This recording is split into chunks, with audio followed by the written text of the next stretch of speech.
Roll for attendance, and will you please start the recording? Yes. Counselor Rosenthal, Here.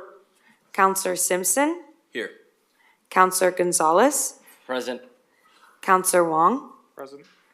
Counselor Nolan will be joining us online shortly. Counselor Lewis and Council President Peterson should also be here shortly. Deputy Council President Simpson. Thank you, Georgia. Can we please play the safety video for our in-person attendees?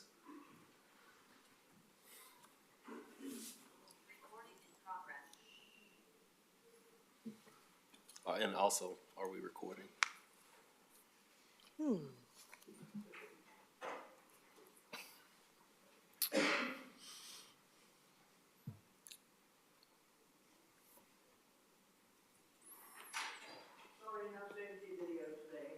I can put it on mine. Hold on. Okay. There is a safety video today. There is one. We are going to be safe.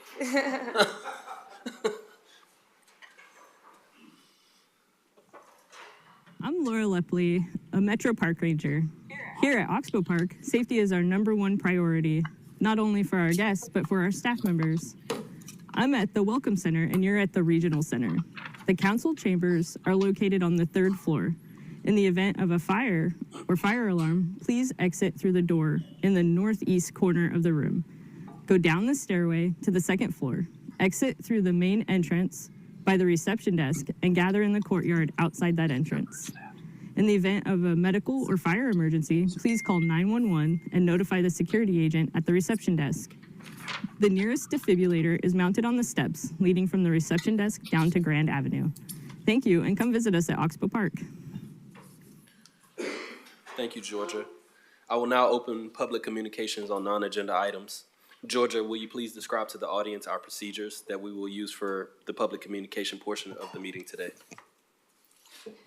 Yes. If anyone wishes to testify on non-agenda items, now is the time to do so. Public testimony will be limited to 3 minutes. I will manage a timer to go off at the 3-minute mark. If you have not already signed up to speak, you can do so now. If you are joining us on Zoom, you can sign up to testify by raising your hand on Zoom. Depending on your version of Zoom, the raise hand function has its own tab or is located within the reactions tab. Those calling in can raise their hands by dialing *9. If you are joining us in person, you can sign up by filling out one of the blue cards in the back of the room and bringing it up to me. For those joining us on Zoom, I will promote you to a full panelist when it is your turn to testify. I will call on your name or phone number when it is your turn to testify, and a window will appear asking you to accept being promoted to a panelist. Once you click accept, your Zoom window will close for just a brief moment before you rejoin as a panelist, where you will be able to turn on your camera if you like. As a reminder, you do not need to give your physical address. However, please introduce yourself for the record before testifying. And Deputy Council President Simpson, we do have 2 people who have signed up to testify on non-agenda items today. The first person is Alex Hansen. Actually, Veronica could go first. Oh, great. Absolutely. The first person is Veronica Friesen. You can sit at one of these 4 here, and your time will begin when you start speaking.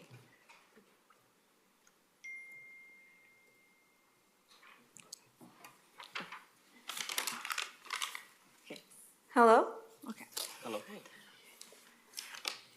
Hello. Thank you for giving us an opportunity to speak today. My name is Veronica Friesen. I'm a prep cook at OCC, and I've worked there for 6 years. I'm also a shop steward for my union, Unite Here Local 8. I'm speaking on behalf of my coworkers in the OCC kitchen, most of whom are working right now. I'm here today to talk about the subcontracting of our work that is going on at OCC. Management has started bringing in grab-and-go and other items made by outside non-union workers. In the past, these items were always made in-house. In one instance, many of us lost 2 to 3 days of work because 1,000 out of 1,200 items ordered were made by outside non-union labor. The quality of the subcontracted food being brought in does not meet the high standards that Levy and OCC claim to have and that we as workers take pride in delivering. Yet Levy is still charging a premium price. And as you probably know, we're event-based workers, so we do not get regular full-time work. We need every hour we can get to survive, and many cooks cannot get second jobs because most of our cook jobs require consistent full-time availability.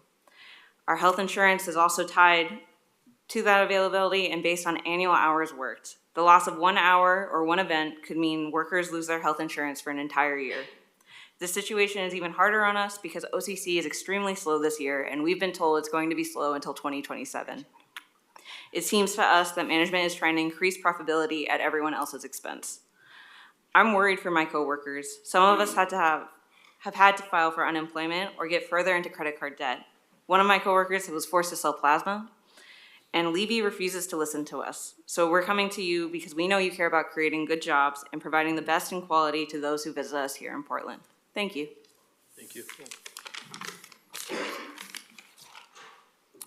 And Deputy Council President Simpson, I believe that is, we have one more person who is testifying today, and it is Alex Hansen. Thank you. Good morning. Good morning. Hello, my name is Alex Hansen. I'm one of the banquet cooks on the hot side over at OCC. I'm just here to express multiple of my colleagues' I would say frustration and confusion, because I've seen over the last year our staff almost double on the hot side under the inclination that we're doing more from scratch cooking, more stocks from scratch, more things to like build up this better quality that we want to stand by. And it just seems like we started in this direction, then immediately took a 180 where it started with these buyouts on the cold side, and then we had our delegation with Levy the day after. It's really hard to see it as not retaliation. It could have been a coincidence, but the day after their first delegation, we got hot side items in that they were trying to do pre-made that we had made the day before, which we did an amazing job on, I might add. I'm sure you did. And in the past few years, like Veronica was saying, people have been one shift away from getting their benefits. So if we would have had one day to make stocks or one day to do sandwiches, some people would have gotten their benefits. I personally now have to deal with unemployment, as they were saying, and I didn't have enough sick hours because we haven't been working full weeks to where I had to like get a doctor's note, so I didn't get a write-up for just being sick one of the one days I could work, unfortunately. A good chunk of our cooks are actually looking for different jobs at this point because it's not consistent enough to provide a lifestyle. We've been getting a lot of thank you for your patiences, I thank you for pushing through, but those don't really like work for my power company. You know, I can't tell them thank you for appreciating me. They're just gonna shut my power off, you know? And it's scary. A lot of people are scared, and we're hoping that you could help us. And yeah, thank you. Thank you. Thank you for bringing this to our attention. Thank you.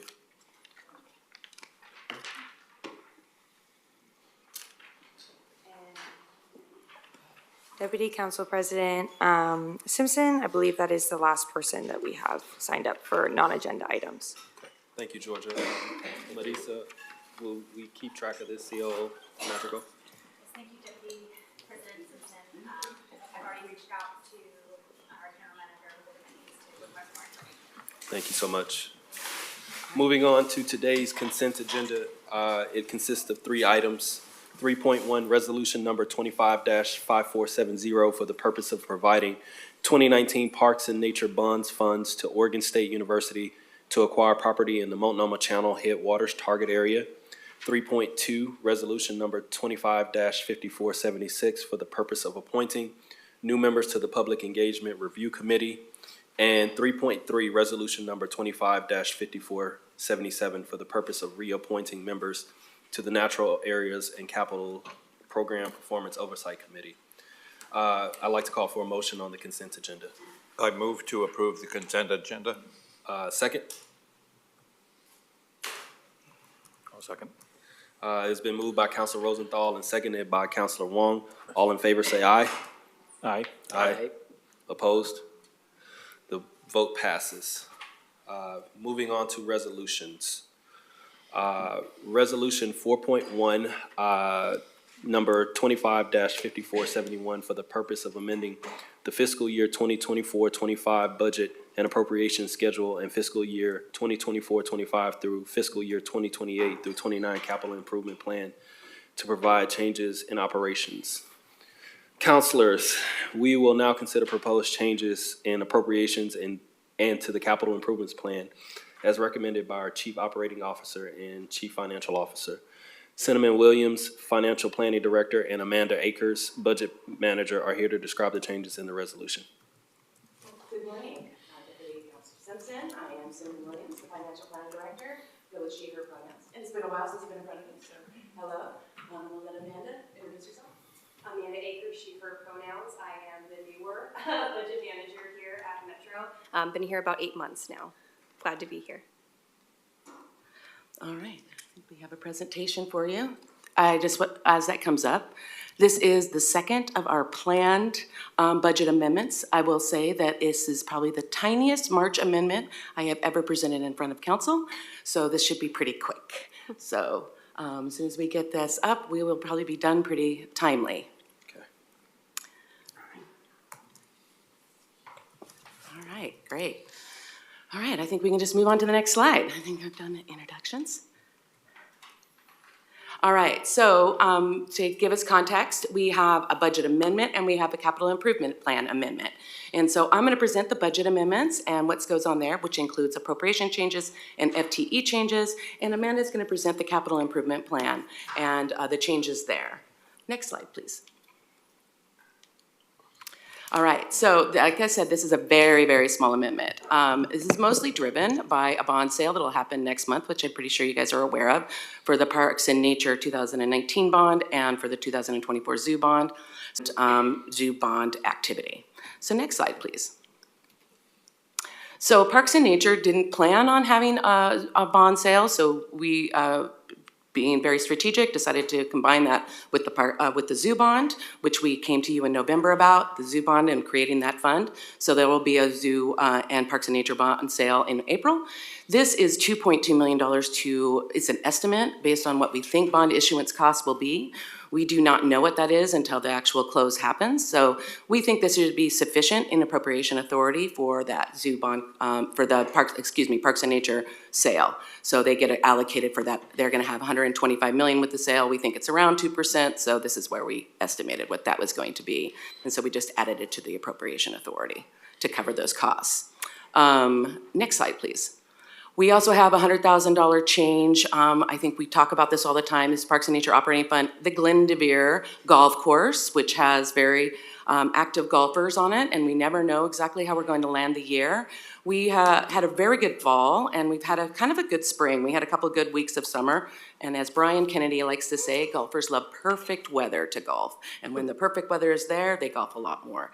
And so we anticipate about 100,000. We just want a buffer to make sure we don't go over budget. Hopefully we will not be back here in May, but if it's sunny from April 1st to June 30th, we might be. So hopefully we're good. We're trying to adjust that in the proposed budget to make sure we don't have to come here every time golfers love to golf. Next slide, please. Okay, so now we're gonna talk about FTE. The zoo bond is getting ramped up. This is pretty great. They have 2.5 FTE and 2 of them are for the zoo bond fund and they are for 2 manager 2s. These are both about planning the zoo plan for getting construction and progress on that zoo activity. And the 0.5, which is not actually presented on here, is for operations. They're converting 1,040 hours of BHE time in nutrition to an actual half-time FTE to have that. So that is there. No appropriation needed for the for either one of these positions. They have the authority. So they're just taking some money out of contingency in the zoo bond fund to pay for the manager 2 positions. But other than that, they have authority. They already had it budgeted for the VHE time. And then I think Amanda takes over in the next slide. Oh, I think we showed the FTE change. Next slide. This just goes to show you it's 2.5 FTE out of the 1,178 FTE. All right, next slide for Amanda on CIP changes. Great, thank you, Cinnamon. CIP, fairly small as well. Echoing what Cinnamon said earlier, 4 departments had come forward, only one of which, so that's Capital Asset Management, is asking for $100,000 in appropriation increase. For Capital Asset Management, they do the projects here at MRC. So 4 projects are adjusted in that CIP for reprioritization there. In information technology, we're reducing one project that cannot be done by the end of this year, because it didn't just start it next year, and utilizing that to do a more high-priority project for the modeling storage server for PDNR. The next department is Expo. They have 4 projects to prioritize the HVAC at halls E and D and a web development project for compliance. So they're canceling a few projects in order to make sure that HVAC goes forward. WPES has 10 projects to address health, safety, and those deferred maintenance needs, so just adjusting within. But again, no appropriation changes needed for those last 3 that we discussed. Next slide, please. And I think that is it. We'll give it back to you to ask us some questions. Thank you. Questions, councilors? Councilor Rosenthal? Yep. Thank you, Deputy Chair. Just one question. For the zoo bond and the FTEs added in the zoo bond, where does the additional work that's going to be required to deal with the children's zoo? And there's questions regarding purchase, regarding rehab, and regarding reconstruction and planning for that site. Where does that fit in, or is that not included in here? That is not included in this amendment, but I would expect, I can have Tom Andrews come up. He is the zoo finance manager. He might be able to speak more directly to bond activity. I will say that I would expect most of that work be happening probably more in FY26 than this fiscal year. But Tom? Correct, that's not currently in the zoo bond. It's team not in the that's zoo being bond. set up. Correct, and that will be handled by the regular zoo operations And it'll come up in the FY26 budget? for the purchase and then for the demolition of the site, correct. Okay, all right, thank you.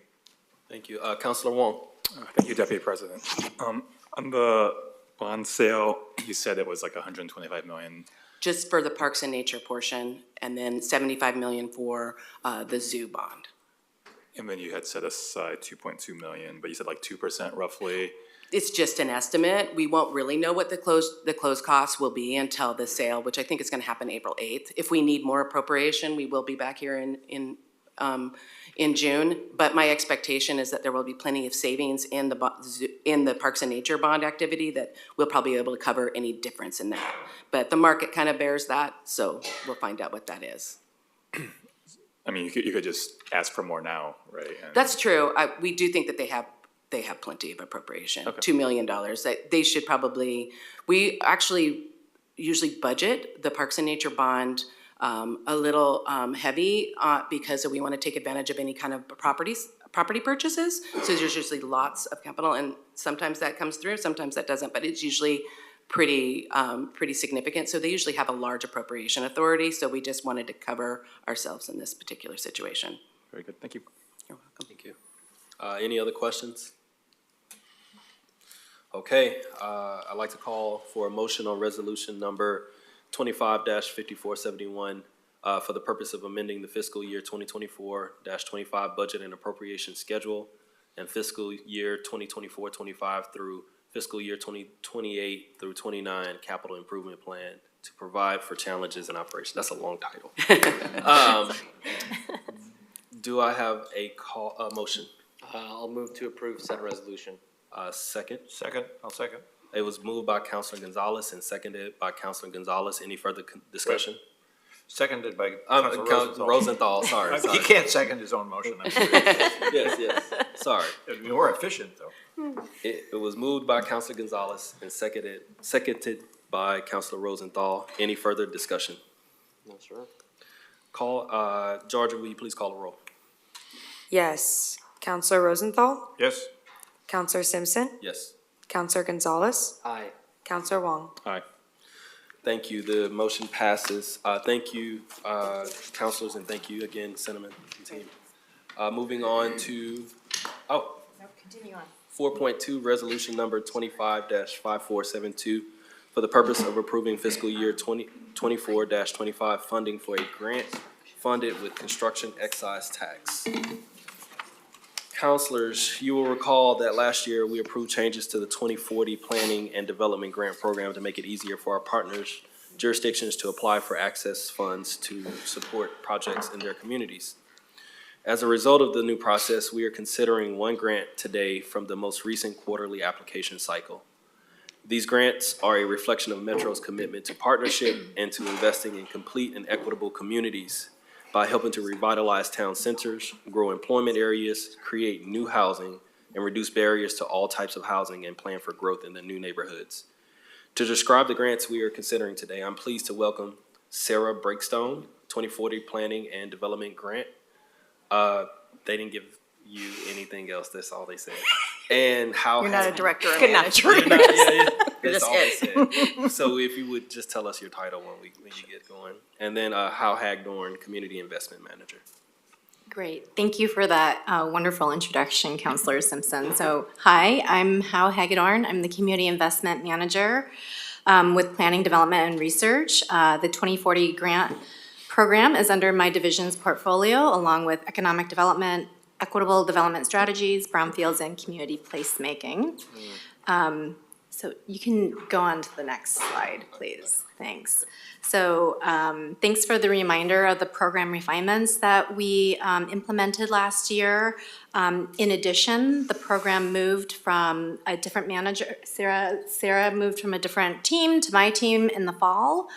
And so now both programs that are funded by the construction excise tax is under one team, and that provides an opportunity to align the work and to find synergies across both the 2040 grant program as well as the community placemaking program.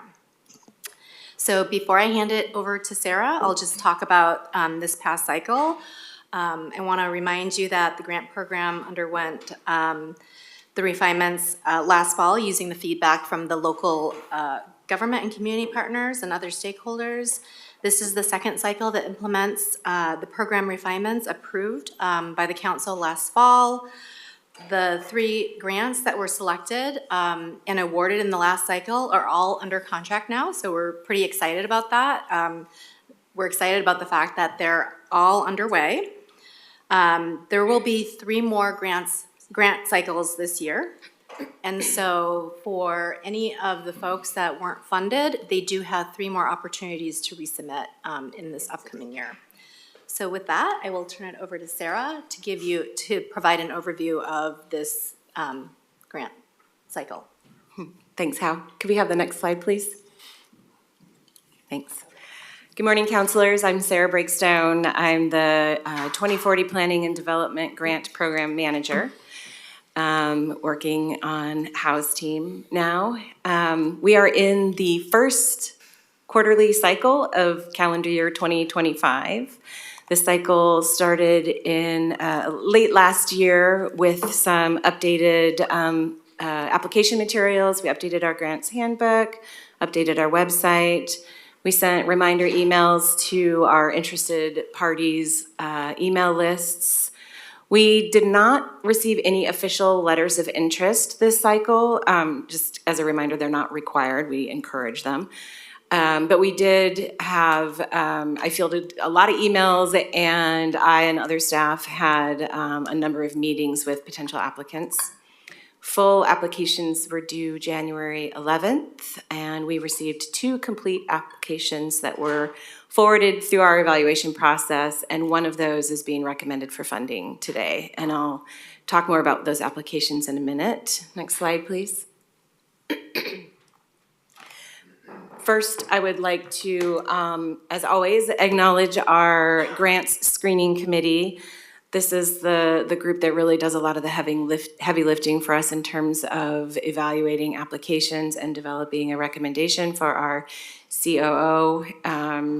We really appreciate their dedication to the program and their commitment to making sure that these public dollars are being well spent. So a big thank you to our screening committee. Next slide, please. I wanted to provide kind of just a snapshot of our screening committee in terms of their composition.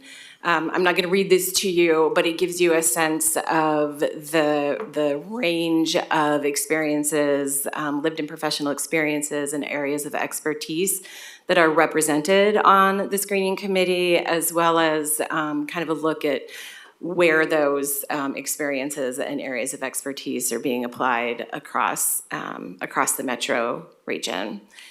We have currently 8 members on our screening committee. Per our administrative rules, we can have up to 11, so we continue to explore ways to add to the committee in ways that will enhance diversity across all these areas. Next slide, please. So for today, I will highlight for you the grant proposal that's being recommended for funding. We will ask you to consider a vote on Resolution 25-5472. Approval of that resolution would authorize funding of the grant using CET dollars and would allow our COO to execute an agreement with the grantee. Next slide, please. So I said before, we received 2 complete applications in this cycle. One of them was from Portland Parks and Recreation for the Tom McCall Waterfront Park Bowl redevelopment project. They requested $750,000. The other was from Clackamas County for the development ready land study. They requested $1 million. The Portland Parks application was forwarded by our screening committee, was recommended for funding in this cycle.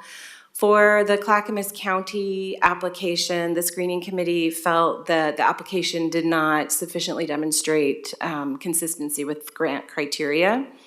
So they did not recommend it for funding as currently proposed at this time. However, there is a lot of support for Clackamas County to revise their application and resubmit in an upcoming cycle. We have met with the Clackamas County team to give them the feedback that came out of the evaluation process, and we have additional meetings scheduled to work with them to facilitate a revised application. So that one is likely to come back, if not in the next cycle, the cycle after that. Next slide, please. So the Tom McCall Waterfront Park Bowl redevelopment project is the one that is being recommended for funding at the requested amount of $750,000. This is a project that would develop a new concept for the bowl element of the waterfront park as part of a first step to a more complete revisioning for the entire 30-acre park. Portland Parks really sees this work as playing a central role in the larger effort to revitalize downtown Portland. The grant would really focus on facilitating a national design competition that would ultimately produce kind of a framework for the whole park and sort of the surrounding, areas of context. As well as more detailed schematic design for the bowl part of the park and implementation and funding strategies for furthering the bowl redevelopment. Next slide, please. Next steps for today, we'll ask council to vote on resolution 25-5472. If that resolution passes, then we will begin work finalizing an intergovernmental agreement with Portland Parks. And again, we are working with Clackamas County to facilitate a revised application from them in this calendar year. Applications for the second quarter cycle of 2025 are due April 11th, coming right up. For the third quarter cycle, July 11th, and October 10th for the fourth quarter cycle. So the next batch of grants should be coming back to council for awards late June of this year. So that'll be the second quarter cycle for 2025. With that, we'll turn it over to you to ask if you have any questions. Okay. Counselors, and welcome, President Peterson. Thank you. Questions? Yeah, I have a Councilor Rosenthal. question. When I looked at the background material, there was absolutely no information on exactly what the scope was. I mean, does this involve removing or getting rid of the bowl in some way? Or just putting in different pathways, walkways? It's very unclear as to what this really involves. I mean, I use the bowl all the time. The Jazz Festival is there, and it seems to function. So I guess I'm not sure how extensive this project is on exactly what their goals are. In other words, to make it more user-friendly, to keep the grass greener. It's very unclear to me. The goal is to develop a design for redevelopment of the bowl that will be a much more active space year-round. I think the application, they described that, you know, the bowl is currently used very sporadically and only periodically during the year, and the rest of the time it's just kind of grass and geese, I think, as they put it. So the goal is to really activate that space and make it available for sort of year-round activity, and sort of support some of the like economic development activity But does that include preservation of its use as a concert venue in certain cases? I mean, that. Yeah, so the whole purpose of the design competition is to help re-envision the use of the waterfront bowl. And so some of the concepts could be developing a pavilion or other type of structures in that bowl area, but that's to be determined through the design So competition. it may involve Yes. structures Yes. that could be used for various things as Yes. opposed to temporary structures and so forth. Yes. That's the idea. And one of the big things is keeping the grass, because the grass gets pretty beaten down after a concert event. Right. Anyway, all right, thanks. Okay, any other questions, councilors? President Peterson? Councilor Gonzalez? Thanks, Deputy President Simpson. Pretty excited to see the application go forward for the city, especially the revitalization effort. And there's a lot of work happening around the Willamette in general, and I think it's continues to be an area of major investment by Metro. So happy to see that, and definitely look forward to engaging and being in the public comment and being a part of that. I'm curious to learn more about the conversation with the screening criteria around Clackamas County's application, and you talked about the criteria not matching. Can you talk to us a little bit more about that? Sure. I think we have an economic development task force right now with some Metro councilors and staff, and site readiness has been a huge topic of discussion for us. So I for sure want to understand how we can support our partners in Clackamas to do this work as well. So yeah, if you could just help us or help me understand, I should say. Sure.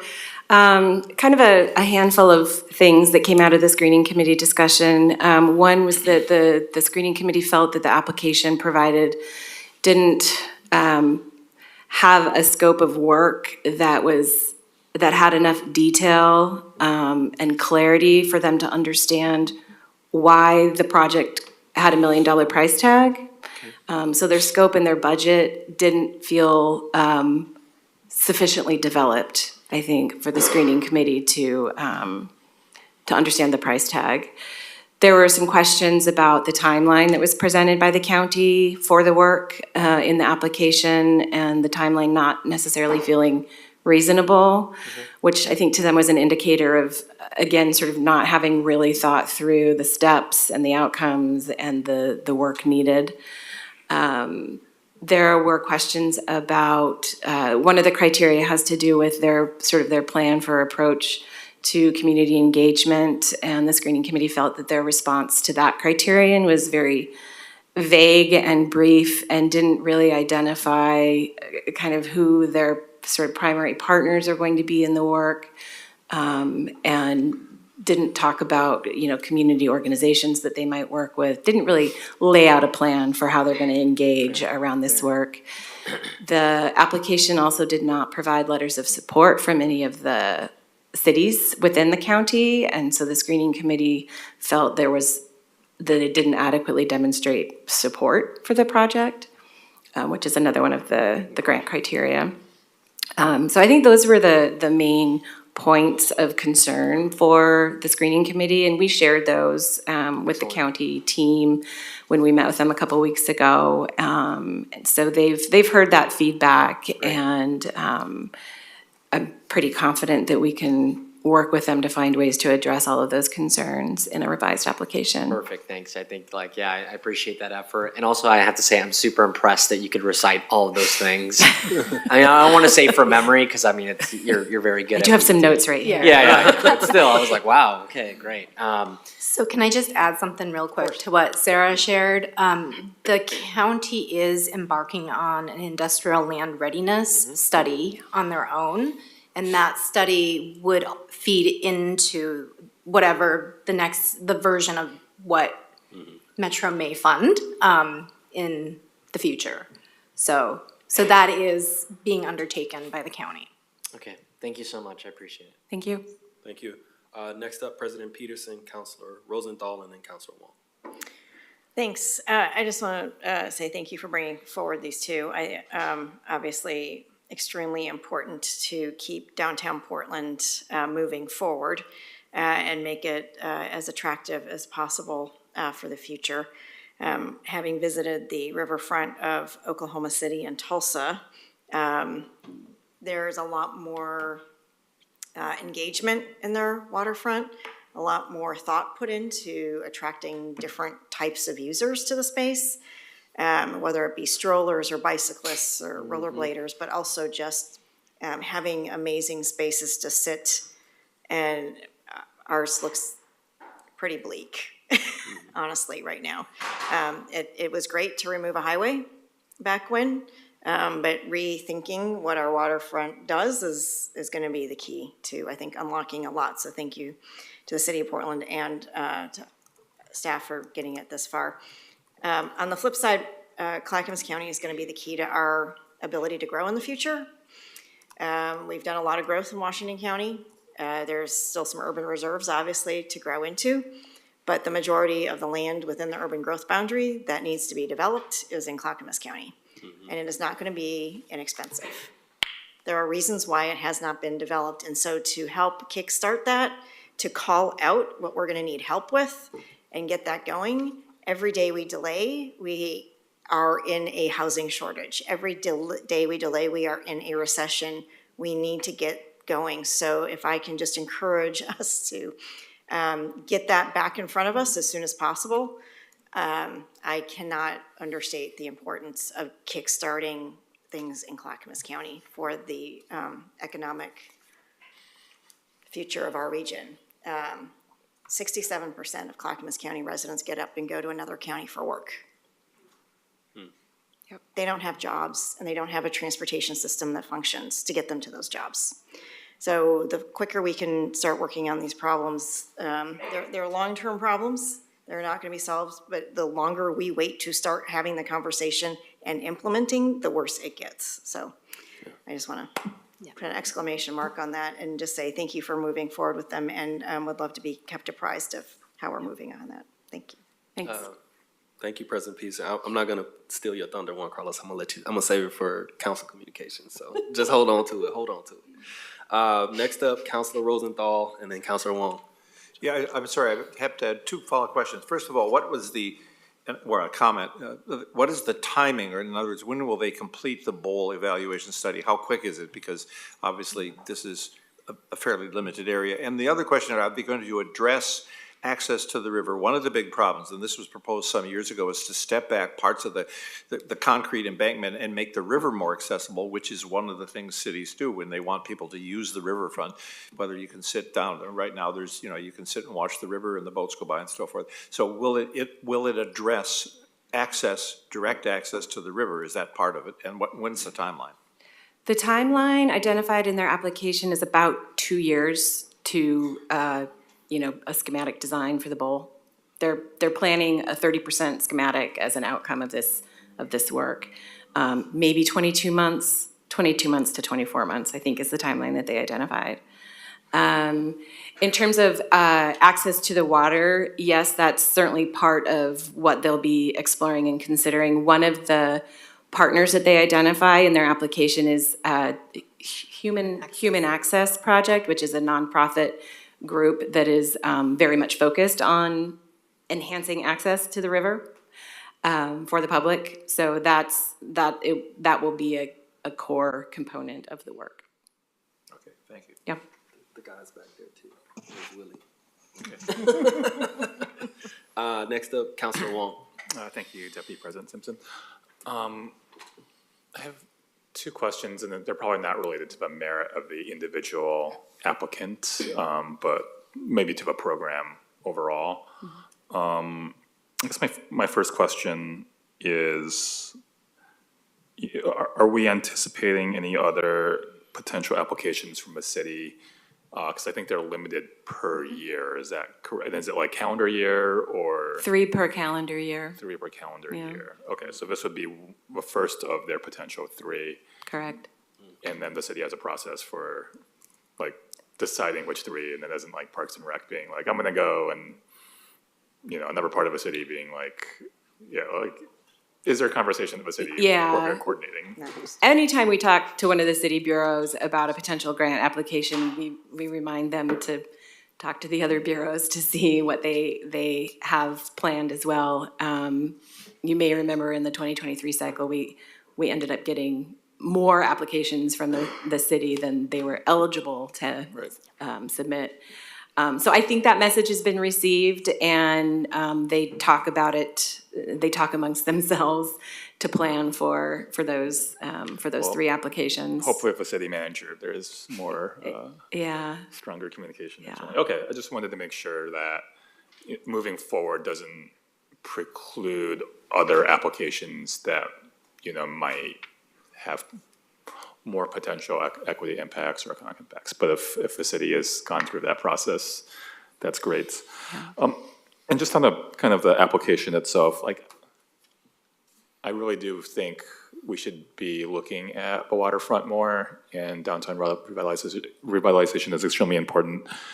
But from what I recall from other 2040 planning grants, there was a stronger nexus to housing and transportation and kind of like infrastructure development or town center planning. And this application is really focused on a national design competition, which feels a little different from many of our other 2040 planning grants. And I'm wondering if you could provide some insight, you know, from the committee or just in the program criteria of why this one is important but feels different than many of our other planning grants. It does, and we talked about that when the screening committee met. That was certainly part of the discussion. The first criterion on the application is demonstrating how the proposed work will facilitate development or redevelopment that is aligned with Metro's goals and vision. And the argument that the application made was really about, well, first of all, this is redevelopment.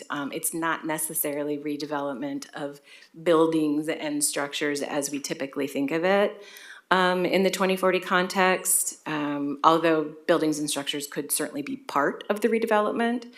But they also made a really strong argument for how this work helps spur and supports plans for redevelopment in the city center, and is sort of a centerpiece to that economic development of downtown Portland. So I think kind of those aspects. Is that like clearly articulated? When I'm remembering, the city's supported applications for Albina Vision or OMSI, it was like, we're gonna do housing, we're gonna reconnect, different portions of a community, we're gonna have a center for trouble. Like, it just felt like there was a there that was more than this waterfront park, even though I love the waterfront park. Sure. Are you asking, was that articulated in their application? Yeah. Yeah. It was just like, there is gonna be demonstrable economic impact for the rest of Central City because of this project? Yes. It spurs some sort of activity, housing development, commercial development? So the same screening committee reviewed those applications too, and they felt like the case was strong enough in this application, similar to the Albina Vision Trust proposal and other proposals that we have funded. So, Fair enough. yeah. Thank you. Any other questions, counselors? I want to thank you, before we go into a vote on this, and just say, this work is super important. I know as we, as a region, continue to dream about who we are and what we're going to grow up to be in the next 30 or 40 years, this project is key because our river is one of the most underutilized pieces of downtown, of our core, and to activate that and to give that some life and some vibrancy. I think about the wharf in DC. I think about Brazos Bayou in my hometown of Houston, and the work that we've done on waterfronts and activating it and give folks access to that. And it's just fun. It's just plain old fun. And so I'd like to call for a motion on resolution number 255472 for the purpose of approving fiscal year 2024-25 funding for a grant funded with construction excise tax. So moved. Second. Oh, I thought you just No, seconded. I'm calling for a second. Oh, I will second the motion made by Metro Council President Peterson for this great here act. All right, so it's been moved by President Peterson and seconded by Councilor Gonzalez. Any further discussion? All right, Georgia, will you please call the roll? Yes. Counselor Wong. Aye. Counselor Gonzalez. Yes. Counselor Simpson. Aye, resoundingly. Counselor Rosenthal. Yay. Was that an aye or a nay? I said yay with the Oh. aye, same thing. Thank you, Counselor. Counselor Lewis Yes. and Council President Peterson. Aye. Thank you, Georgia. The motion passes unanimously. Thank you, Sarah. Thank you, Hal. Thank you. Thank you. Counselors, public, I apologize. We will be taking a 5-minute brief break for technology issues. Folks at home can't hear us on Zoom. So It's bad. It's real bad. So we're going to take 5 minutes. Please return back to council chambers at 11:25, where Council President will, Peterson will preside over the remaining meeting. Well done, Counselor.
And we have started the recording, and we can proceed. Thank you, Deputy Counselor, Of course. for taking control of the meeting. You're welcome. Do we need anything else? Do I need to know anything else technically? Okay. I need to get promoted up. Oh, everybody needs to be promoted up. Got it. Okay. With that, we will resume our meeting and we will move on to resolution number 25-5459 for the purpose of adopting the Regional Systems Facility Plan. Our last resolution today is exciting and represents the culmination of years of hard work by Metro staff, our colleagues in local government, experts in the garbage recycling reuse fields, industry partners, and the community. The Regional Systems Facilities Plan helps us operationalize Metro's regional blueprint for reducing waste that goes to the landfill and ensuring equitable, affordable service for all residents in the Regional Waste Plan. To build the Regional Systems Facility Plan, we had a thorough planning and engagement process considering the services residents and businesses need, the cost of those services, and proposed a set of investments and programs to fill gaps and align with Metro Council priorities of reducing waste, increasing access, and maintaining affordability. Metro staff and a member of the Project Community Advisory Group are here to provide an overview of the plan and the process that informed its creation. I'm going to kick this off to Marta McGuire, our Waste Prevention and Environmental Services Director, and just say thank you yet again for all of the work that has led to this point. While we adopted the big 20-year plan back in 2019, this operationalizes exactly what we want to try to accomplish on the ground. And so I just appreciate that work to really define what we're trying to achieve and how we're going to achieve it. So, Marta. Thank you, President Peterson, councilors. Again, my name is Marta McGuire, and I'm Metro's Waste Prevention and Environmental Services Director. I am joined here today by Esty Siegel and Luis Sandoval, a part of the Waste Prevention and Environmental Services team that have led this effort, along with Sharetta Butcher-Watson, a member of our project's Community Advisory Group. After more than 2 years of engagement, research, and discussions and planning, we're excited to move forward a resolution to adopt the Regional Systems Plan. This really marks a significant milestone, the first long-range capital plan for the region's waste system, and I really want to thank Council for their leadership and engagement in each phase of the plan development. We have just a brief presentation for you today. We would like to revisit how the plan was developed, including the people and the communities that helped shape it, walk through the investment strategy that will guide future improvements, update you on what we've done since presenting the draft plan in December to you. At that time, you endorsed the revised draft based on public input last fall and asked us to take the plan to the Regional Waste Advisory Committee to review for their review and feedback. Next slide. I want to start with where this project began. This planning effort was launched to address critical needs in the region. First, some of areas in the region lack access to essential facilities and services. Transfer station, recycling depots, and household hazardous waste facilities play a critical role in managing things we throw away, yet the region lacked a long-term investment guide for these services. For example, this map highlights significant service gaps in household hazardous waste disposal, where the darker areas indicate the longer travel distances to the nearest facility, and you can see that the majority of the map is dark blue, and we currently only have 2 public facilities.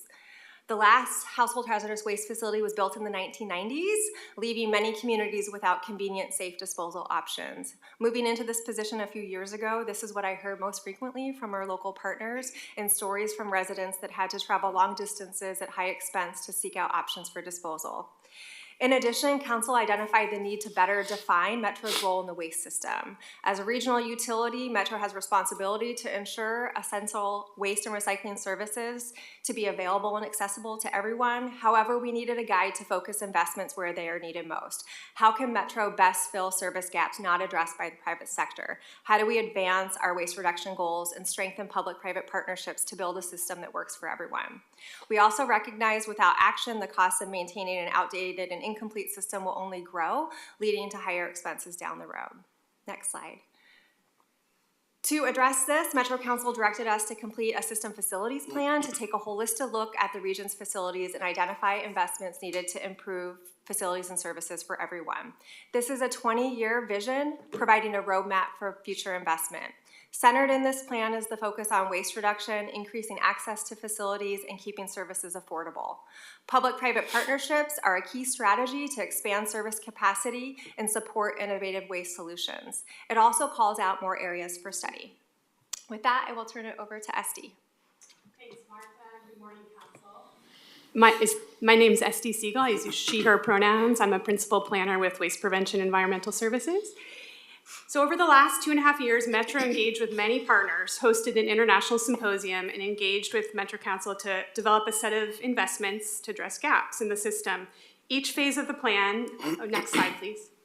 Thanks. Each phase of the plan focused on building a chapter through an iterative process, starting with the values and outcomes.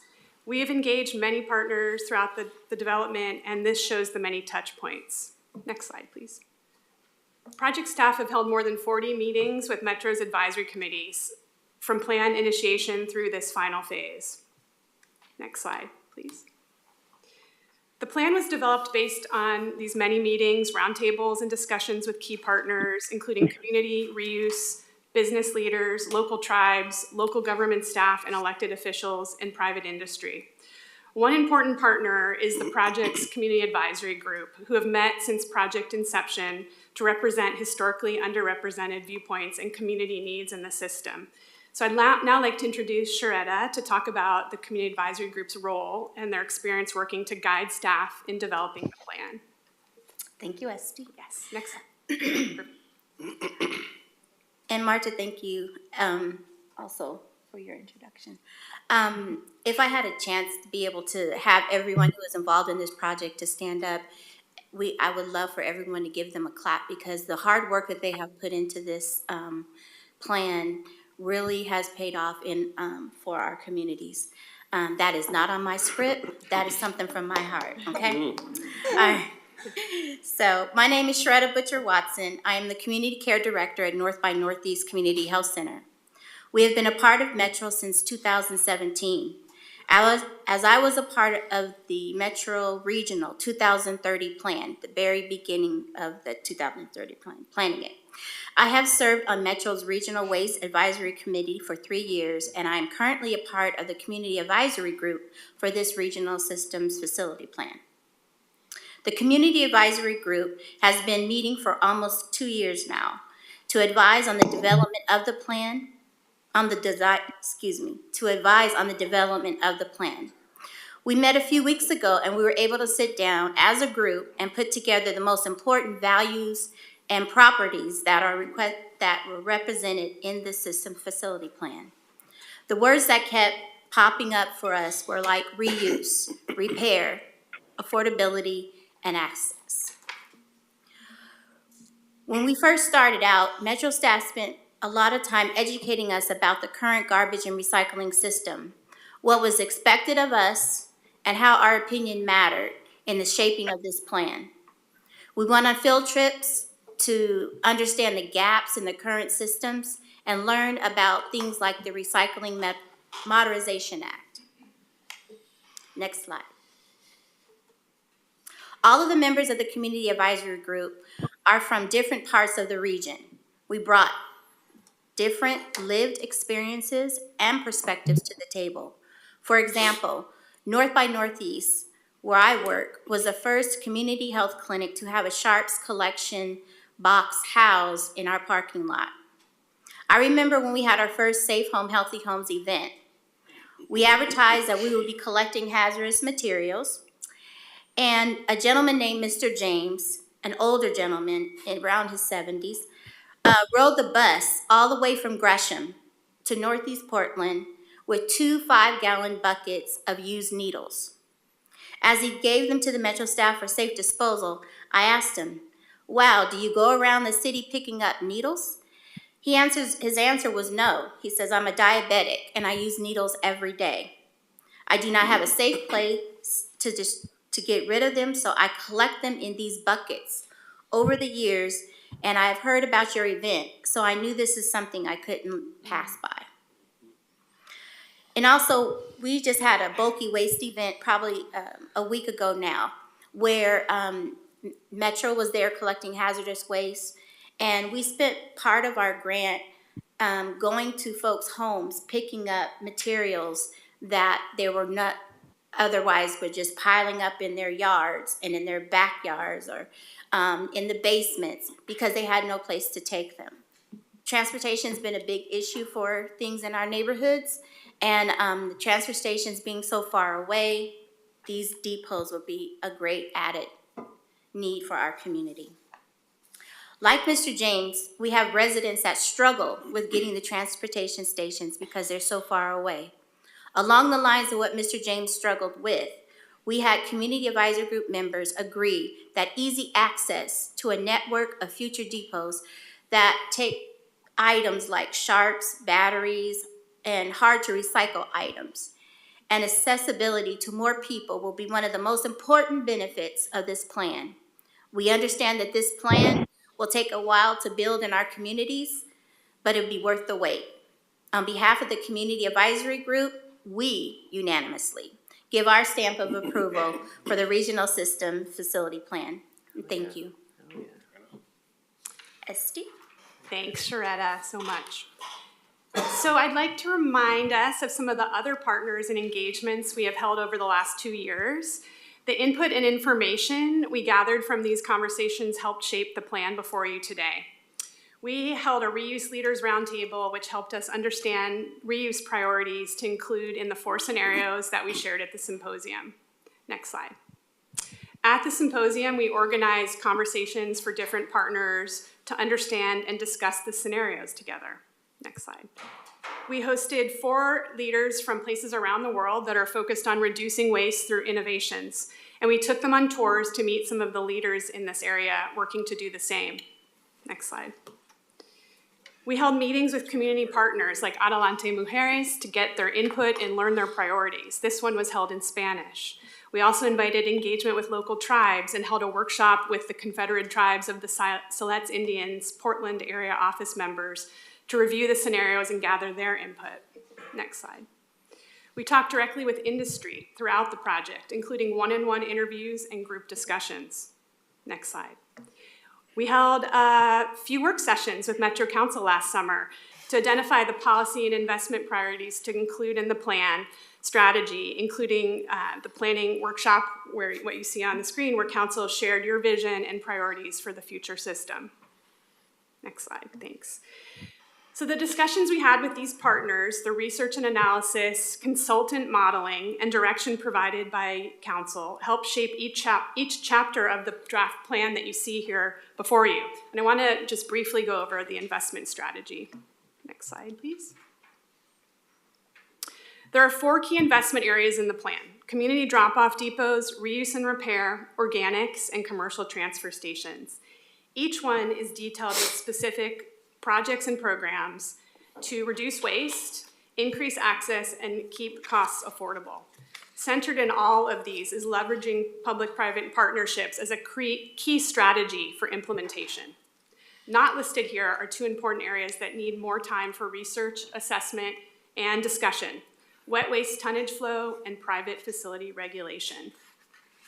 Next slide, please. This is the visual representation of the facilities and projects included in the plan. The estimated plan benefits at full implementation are listed on the right. Next slide. So this is a long-term plan. It's not a one-time expense. The $273 million in investments will be phased over 20 years, allowing for careful financial management and incremental progress to avoid unnecessary fee spikes. Revenue bonds will help spread costs over time, ensuring that ratepayers are not overburdened with large immediate increases. The average of $1.50 to $2 is the total estimated increase over the 20-year period. And Metro's annual budget process and the Regional Waste Advisory Committee's input will provide opportunities to adjust and refine investments based on economic conditions and system needs. Next slide, please. We issued a draft plan for public review on October 1st and offered a few different ways to provide input, including a survey, a public comment form on the website, and a way to submit letters and emails. We also held presentations and discussions with 12 different cities, counties, and advisory committees to review the plan and answer questions. Next slide, please. We heard some key themes from those who reviewed the draft plan and made changes and additions based on this input. For instance, we heard that we should start implementing projects where people lack services on the east side of the region as well as the west side. And so based on the feedback, we amended the order of developing the community drop-off depots to prioritize areas of the region that lack public services the most. The revised plan moves the East Multnomah County Depot up to phase 1. We also heard the need to utilize existing infrastructure where possible when considering community depots, and the plan was revised to reflect this approach. We also heard that cities and counties, as well as industry and reuse businesses, would like to have more engagement around and be involved in the development of the infrastructure projects proposed in the plan. So we added a new page in Chapter 7 to describe how Metro intends to collaborate with partners on the planning and implementation of each of the projects. A few people suggested that the plan be reviewed by the newly updated Regional Waste Advisory Committee before Metro Council considers it for adoption. Next slide, please.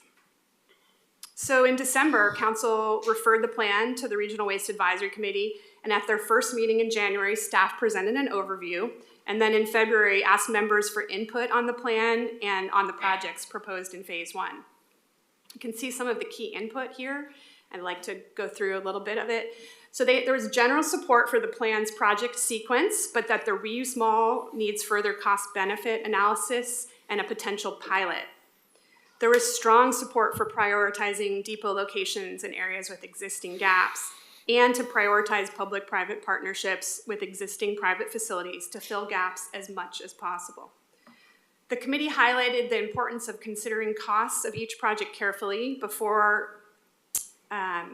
because of the impacts to fees and as a reflection of our current economic conditions. They want to prioritize organics processing for climate benefits and also prioritize the completion of the policy work related to wet waste tonnage and private facility regulation to guide the investments. There was also support for leveraging public-private partnerships in general to address gaps and build future facilities and programs together. Based on the committee input, staff changed the language on the reuse mall and the implementation schedule to study the concept more and complete a cost-benefit analysis of different models to inform this investment and how it moves forward. Staff also updated the timeline on organics investments to reflect the planning efforts that are underway. Next slide, please. If council chooses to adopt the plan, the next steps would include first, before moving forward with any facility or program investment, staff will further define project details, including the costs, staffing, and engagement strategies to ensure alignment with the community. Each refined project proposal will undergo review by the Regional Waste Advisory Committee and require Metro Council approval, ensuring transparency and informed decision-making. Funding for projects will be assessed annually through the Metro budget process, allowing for adjustments based on economic conditions, community priorities, and system needs. Adopting this plan is not just about meeting today's needs, it's a long-term strategy to build a more efficient, accessible, and resilient waste system. By investing now, we can prevent rising operational costs, reduce the financial burden of future emergency fixes, and ensure that our infrastructure keeps pace with the region's growth. This plan sets the stage for the strategic investments needed to modernize our system with a focus on waste reduction, improving access, and ensuring affordability for the communities we serve. So this concludes our presentation, and we're happy to answer any questions. Thanks. Thank you, everyone. Thanks, Sharetta. I really appreciate you coming in and providing that testimony. It's very helpful, and all the work that you've done.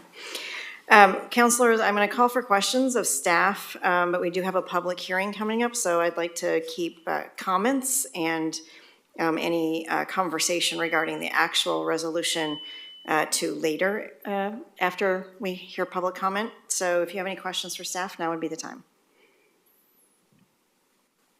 Councilor Lewis. Sure, thank you so much. I might speak to this a little bit more later, but at the RWAC table, we have heard some conversation, pretty granular, around reuse small in particular. And I think I had a very elegant solution of taking the bar, instead of making it deep blue, make it blue with the hatch marks. Did that make it in?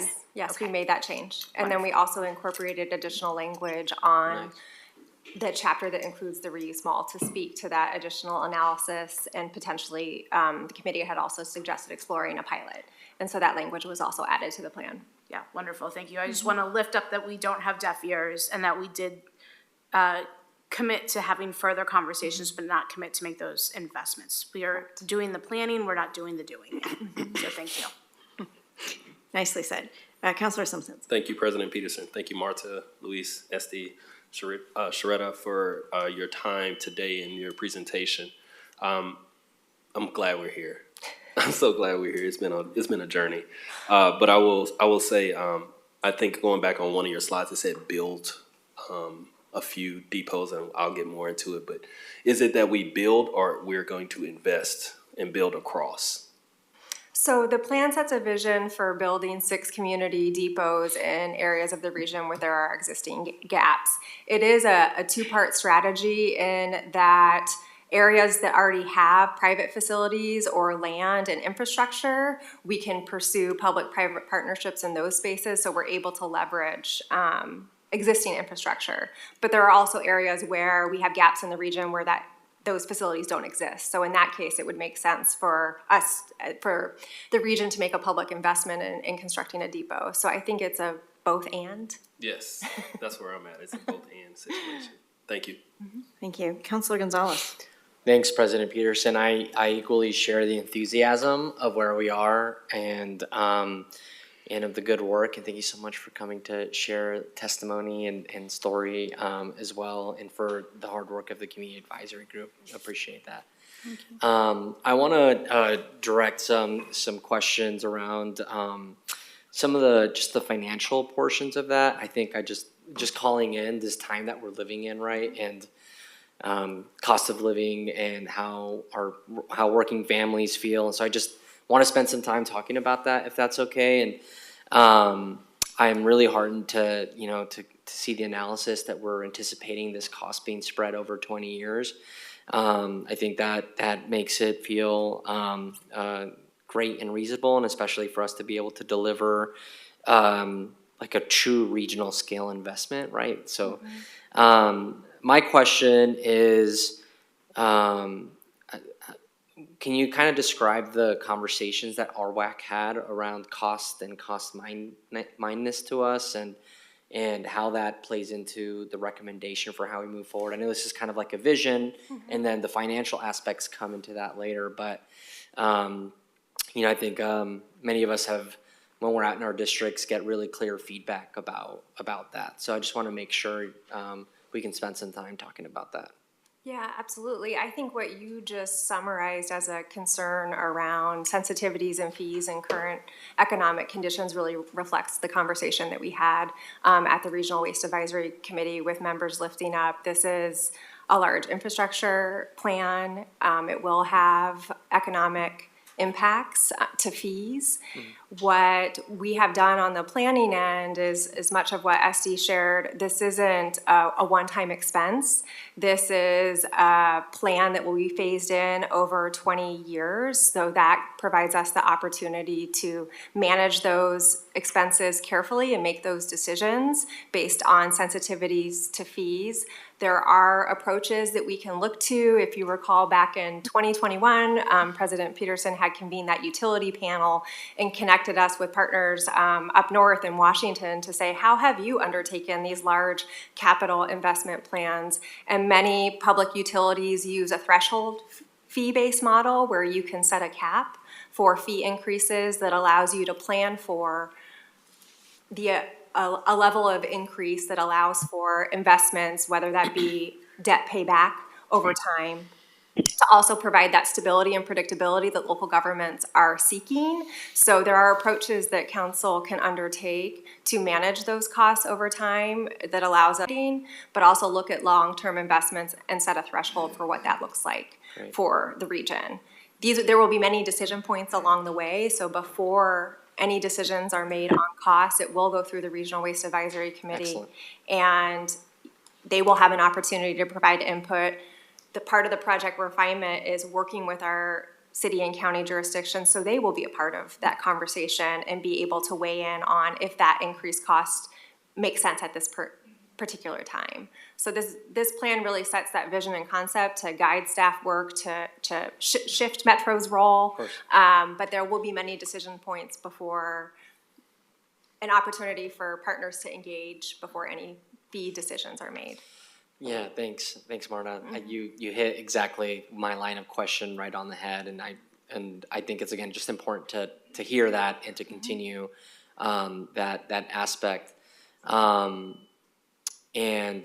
mean, look forward to RWAC and all of our community advisory groups to really give us the counsel and the advice for how to move forward.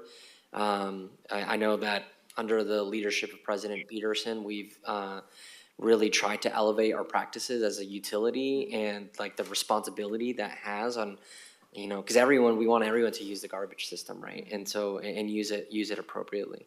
I have another question as well around, you know, it's great that we are leaning into the public-private partnerships, and as we're kind of looking into being as lean as possible, how is your team looking at utilizing and maximizing the assets that we already have? I mean, I'm thinking squarely, for example, you know, I know the city manager of Cornelius is here and has been a huge supporter in Metro doing this work, and we acquired a parcel of land in Cornelius years and years ago, and so can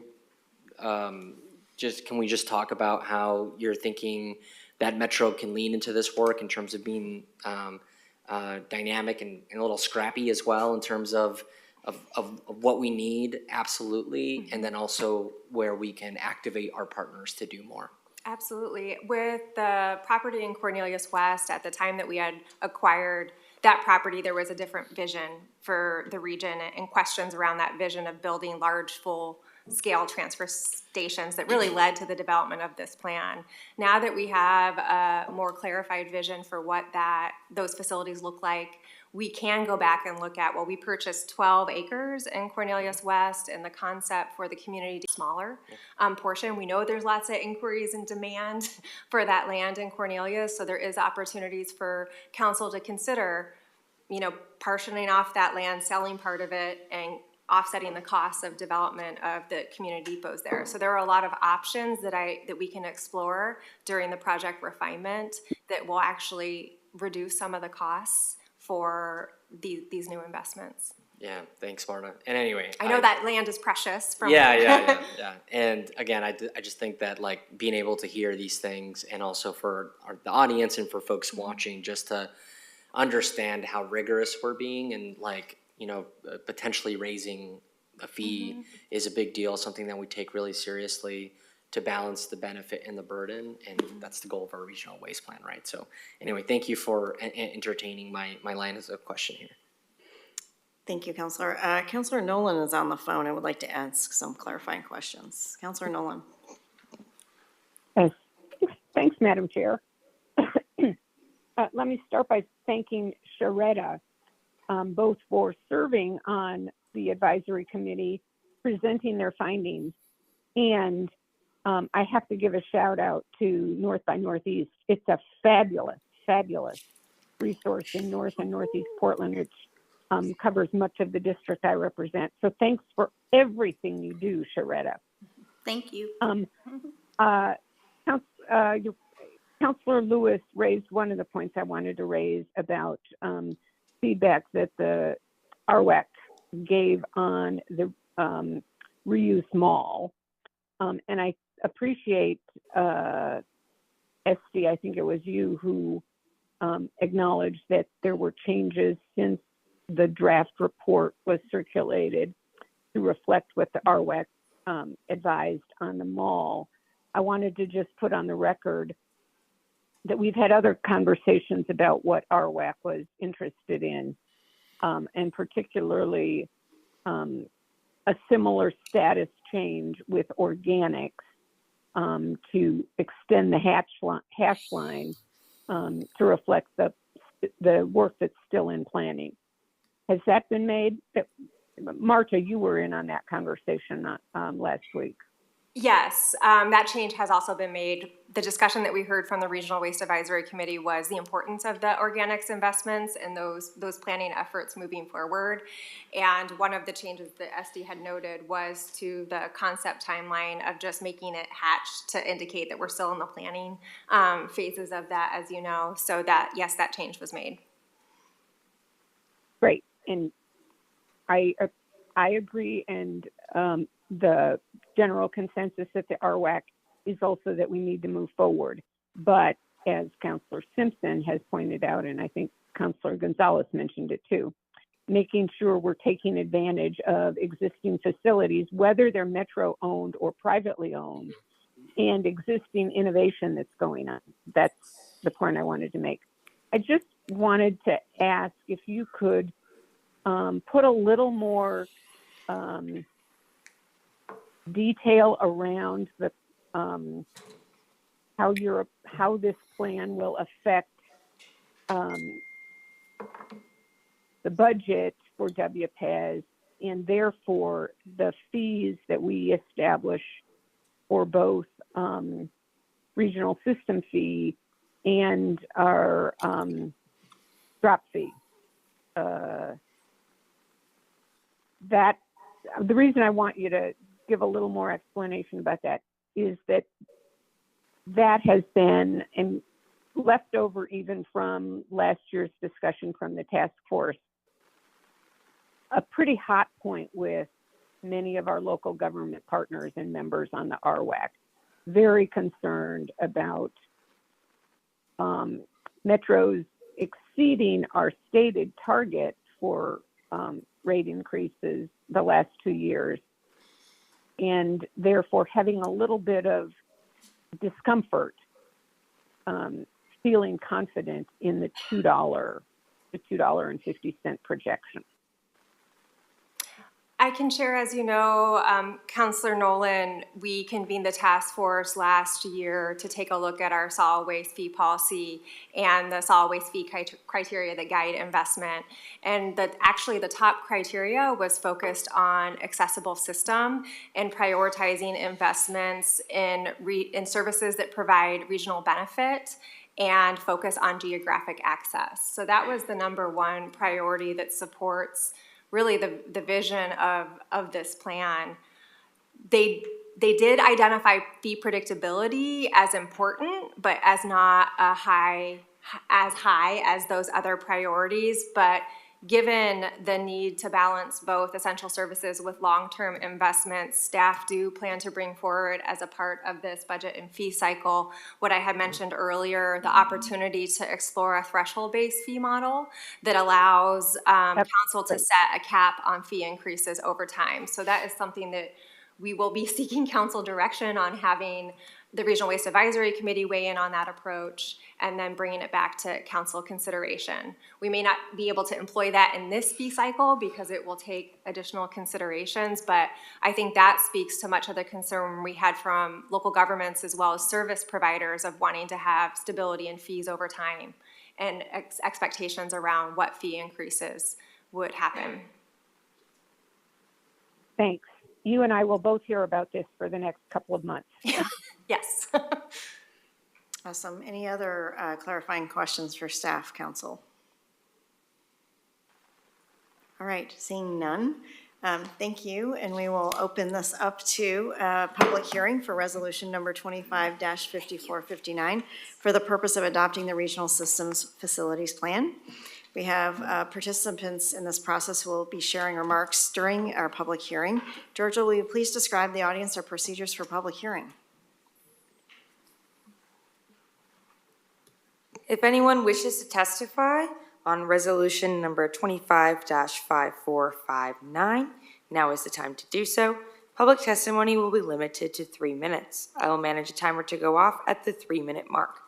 If you have not already signed up to speak, you can do so now. You can sign up to testify by raising your hand on Zoom. Depending on your version of Zoom, the raise hand function has its own tab or is located within the reactions tab. Those calling in can raise their hands by dialing *9. I will promote you to a full panelist when it is your turn to testify. I will call on your name or phone number when it is your turn to testify, and a window will appear asking you to accept being promoted to a panelist. Once you click accept, your Zoom window will close for just a brief moment before you rejoin as a panelist, where you will be able to turn on your camera if you like. As a reminder, you do not need to give your physical address. However, please introduce yourself for the record before testifying. And Council President Peterson, we do have some folks who have signed up to testify. So the first person that we have signed up is Kristen Leichner. And you can come up and sit at one of these over here.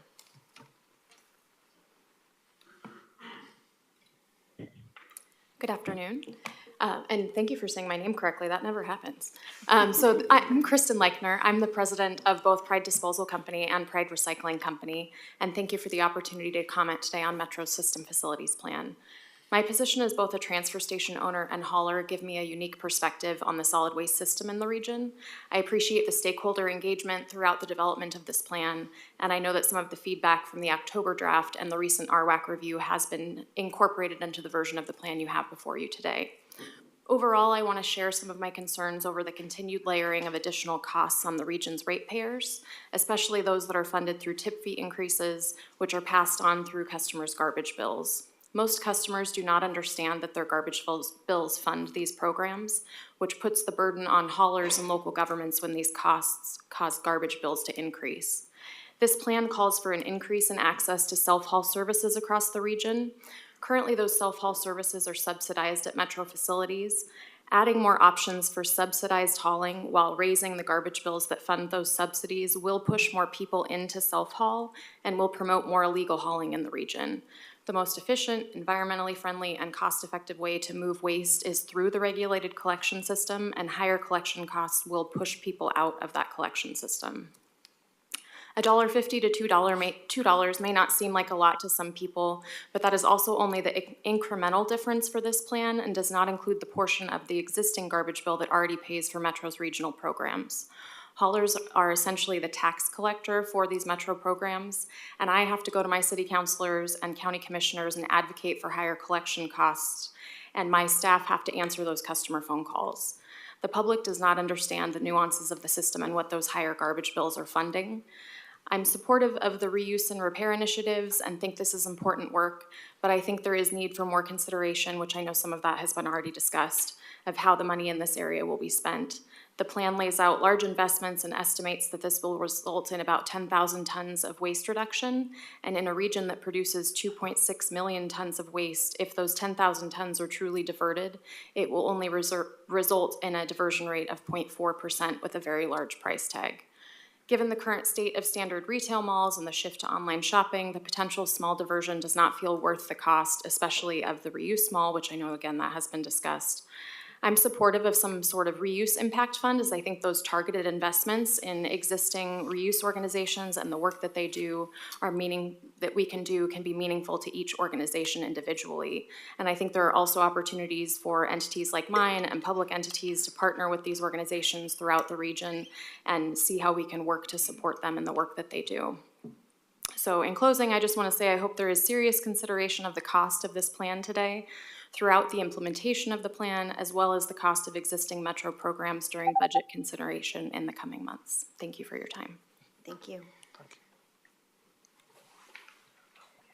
Thank you, Kristen. Okay, next we have Beth Vargas Duncan.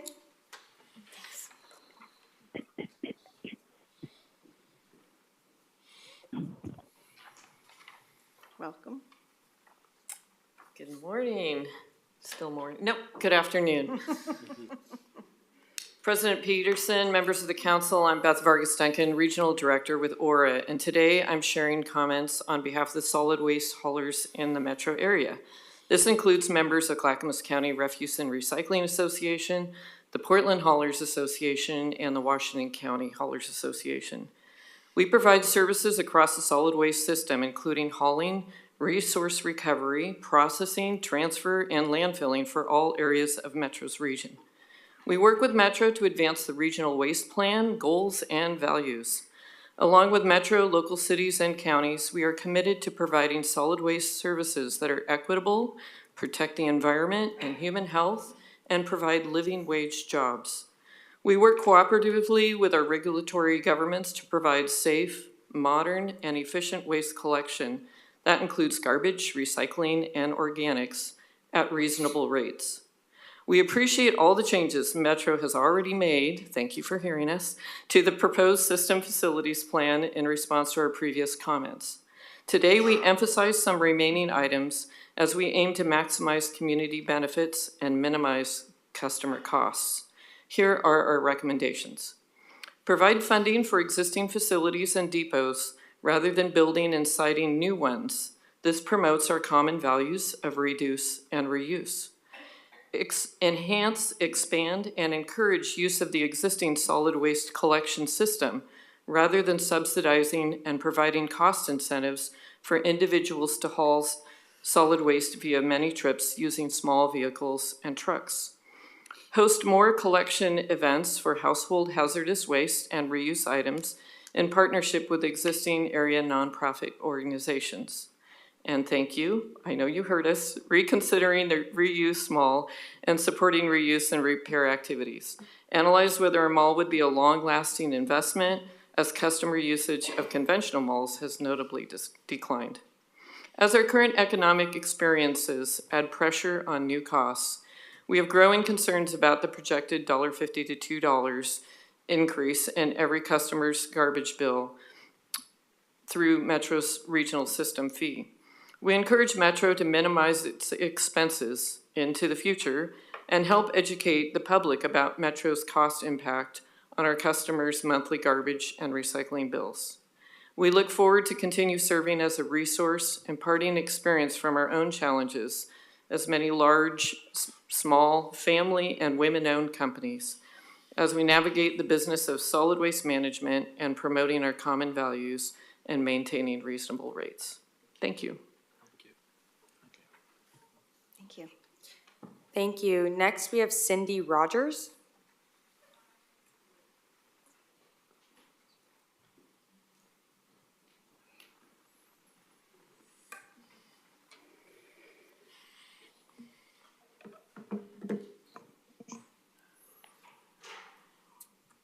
Good afternoon, President Peterson and Metro councilors. I'm Cindy Rogers, the Municipal Relationship Manager for Republic Services. Republic Services is both a hauler and an owner-operator of a transfer station in the Metro region. Thank you for the opportunity to provide testimony on Metro's proposed regional system facilities plan. First, I'd like to acknowledge the hard work that has gone into this system facilities plan. This has been a huge undertaking by staff and others, and I want to thank them for their commitment. I'd also like to thank Metro Council and staff for restructuring the Regional Waste Committee, Advisory Committee. Although I'm not on the committee, I do attend the meetings, and I believe their work is crucial to the process in ensuring the system facilities plan meets the needs of the region. Republic Services recognizes the need to modernize the reuse, recycling, and garbage system that serves the Metro region. We support many aspects of the plan, including adding more sites that accept household hazardous waste, recyclable materials that cannot be currently collected at the curb, and the expansion of organics at Metro Central. Other aspects of the plan, like the $21 million reuse mall, seem more like a luxury than a need. We support reuse and think supporting our local reuse retailers through the Reuse Impact Fund is a good return on ratepayers' investment. The system facility plan seems out of touch with what residents and businesses in the region are willing and able to pay.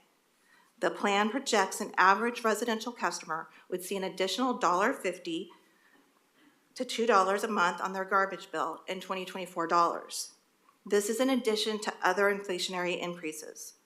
Staff has said several times that after the symposium in 2023, where approximately 120 participants were surveyed and 132 took the online survey, of which 54 were Metro staff, that people were willing to pay the $1.50 to $2. Surveying about 250 people does not represent a willingness to pay from the residents and businesses in the region. I understand the Metro has the authority to take out revenue bonds for long-term capital projects and fund that debt with Metro's regional system fees. Both the tonnage fees and the regional system fees are paid by anyone who properly disposes of garbage in the region. Much of the burden will fall on anyone who has trash and recycling service, and the haulers are expected to ask mayors, city councilors, and county commissioners to approve these increases to pay for the system facility plan. Please consider the needs versus the wants when considering the proposed regional system facilities plan. And again, I thank you for the opportunity to provide testimony today. Thank you. Next, we have AJ Simpson.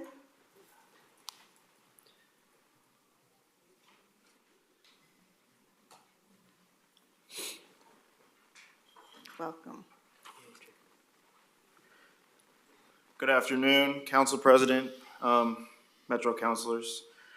For the record, my name is AJ Simpson. I'm the COO at CORE, a Portland-based certified B Corp, committed to building a circular, sustainable, and equitable waste system, one that serves our local communities today and for generations to come. The Regional Systems Facility Plan represents an important step towards modernizing our region's waste infrastructure and addressing historical service gaps. But a vision is only as strong as its execution. If we are serious about creating a waste system that is efficient, resilient, and equitable, we must hold ourselves accountable to delivering real, measurable outcomes that align with Metro's commitment to minimizing landfill dependency, increasing recovery, and driving system-wide efficiency. The 2030 Regional Waste Plan lays out a roadmap to reducing waste and building a circular economy, but we need to ensure we are investing in the right solutions to bring that vision to life. Public-private philanthropic P4 partnerships offer the most effective path forward by bringing together private sector innovation, community-driven leadership, and public investment. These together allow us to accelerate waste diversion, ensuring municipal solid waste and organics are recovered at scale, strengthens existing infrastructure so we build upon what's already working rather than duplicating efforts, empower locally owned businesses, including BIPOC entrepreneurs who have the expertise, passion, and commitment to drive this transformation. Metro has a historic opportunity here to set a national standard for waste, recycling, and circular innovation, but that requires bold and strategic investments in the right places. Instead of building costly new facilities, we should be supporting and scaling up the operators and organizations already doing this work. By investing in P4 partnerships, we can create a system that is not only efficient and equitable, but also financially and environmentally sustainable. If Metro is going to move forward with this plan, we need more than policies. We need real investment in local businesses, community organizations, and infrastructure that is already in place. That means holding ourselves accountable for ensuring this plan results in measurable landfill diversion and increased recovery, not just new infrastructure, using the regional system fee as a reinvestment tool, directly supporting existing businesses and circular economy innovations before funding new Metro-owned facilities, empowering those already leading the way, such as businesses and organizations revolutionizing municipal solid waste recovery, organics processing, and advanced recycling technologies to drive the next generation of sustainable waste solutions. This is not just about waste, it's about how we invest in our local communities, create economic opportunities, and build a system that truly serves everyone. The future of waste and recycling in our region must be led by those who have a vested interest in sustainability, innovation, and community impact, not landfilling, nor maintaining status quo. Thank you for your time. Thank you. Thank you. Next, we have Peter Brandom.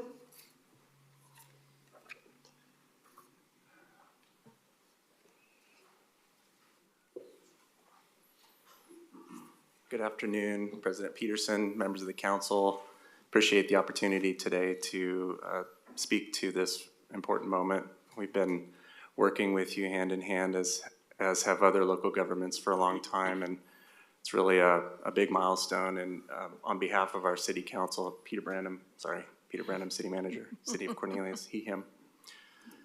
On behalf of our City Council, I want to provide very strong support for the plan that you have before you, and also want to just appreciate the challenge. I know personally the challenge of running a big planning process like this. In my opinion, it's one of the things that Metro staff do very, very well.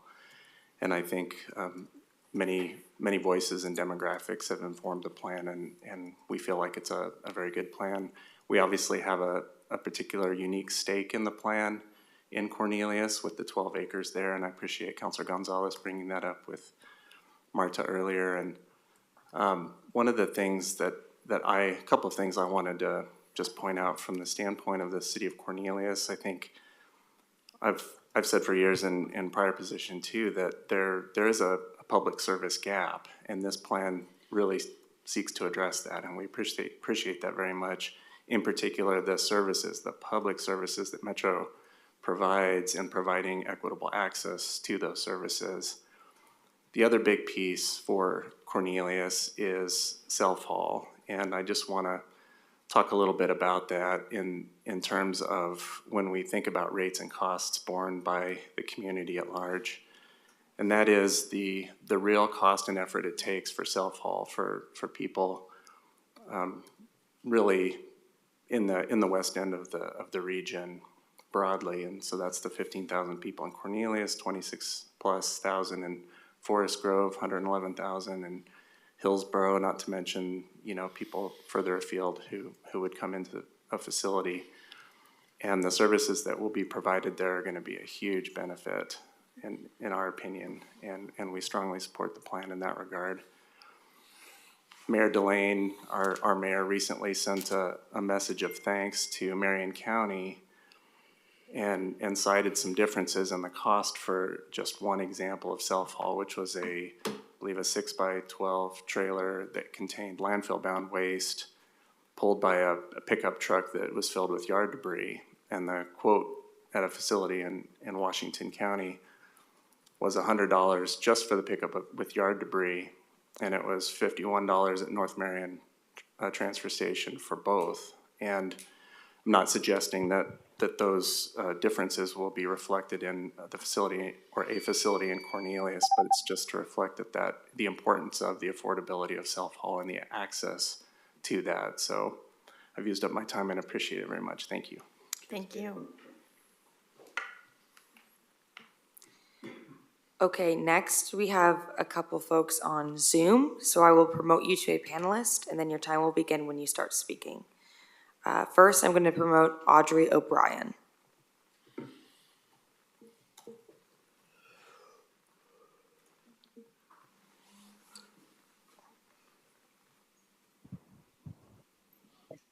Hi, everybody. Thank you, President. Thank you, counselors, for this opportunity to speak to you today. My name is Audrey O'Brien. I am with the Oregon Department of Environmental Quality, and I have had the pleasure of reviewing Metro's regional waste plan and approving it. It's a required plan that the Metro carries out in response to law.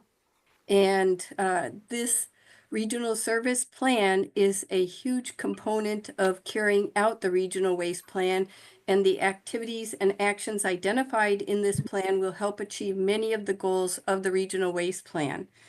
I also serve as DEQ's representative on the Regional Waste Advisory Committee, and I've had the wonderful opportunity to observe Metro folks who you heard from today undertake such a comprehensive effort and make continuous adjustments to address input from nonprofits, community members, local governments, and industry. And that has just been awesome to watch, to see the adjustment to address concerns about costs, fees, locations, and partnerships. And I just wanted to share with you that this effort that Metro's undertaken has just been one of the most impressive, comprehensive efforts that I've observed. Thank you for your time today. Thank you.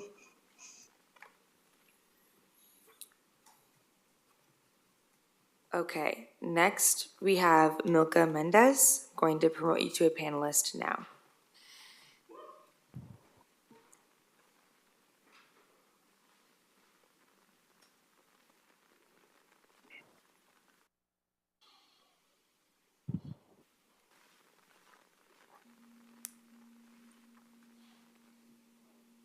Good afternoon, everyone. My name is Milka Mendez. I have lived in the city of Forest Grove for many years. I am living in a multifamily community, and I serve a lot of people who live in multifamily communities. Most of the years that I have lived in Oregon, I have been involved in activities that promote the well-being of my community. And one of my goals is to be taking care of the environment. And of course, I am an environmental promoter, focusing on sharing the importance of managing to prevent waste, disposing items properly, as well as recycling. As a member of my community and from my own experience, I testify today that we do not have facilities where we can dispose of these materials appropriately.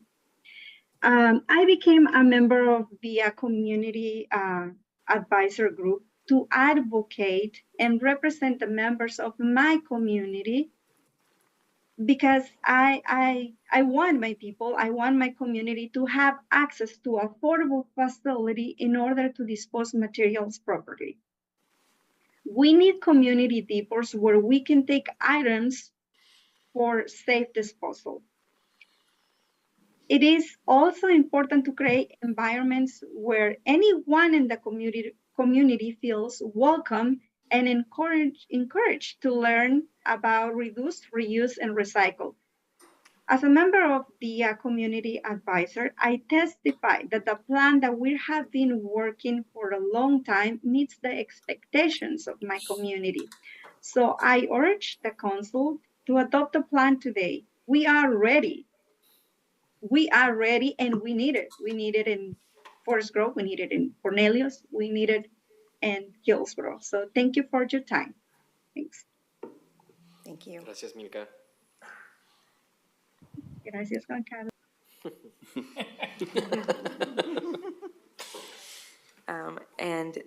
Council President Peterson, I do not have anyone else who has signed up to testify, and there are no other hands raised on Zoom. Great, thank you. Seeing no one running forward, I will close out the public hearing on this resolution and call for a motion on resolution number 25-5459. So moved. Is there a second? Second. Thank you. It's been moved by Councilor Simpson and seconded by Councilor Lewis. Is there any further discussion, comments? Councilor Rosenthal.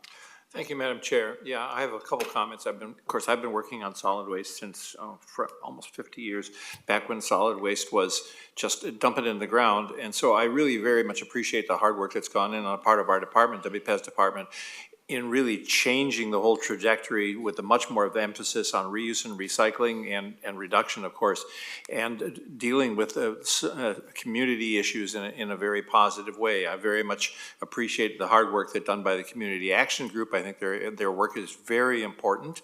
And I was particularly, so I support the overall goals, but as some people have identified, some of the stakeholders, that there are still some issues that they don't feel are entirely resolved. I'm not sure I understand all the details of those.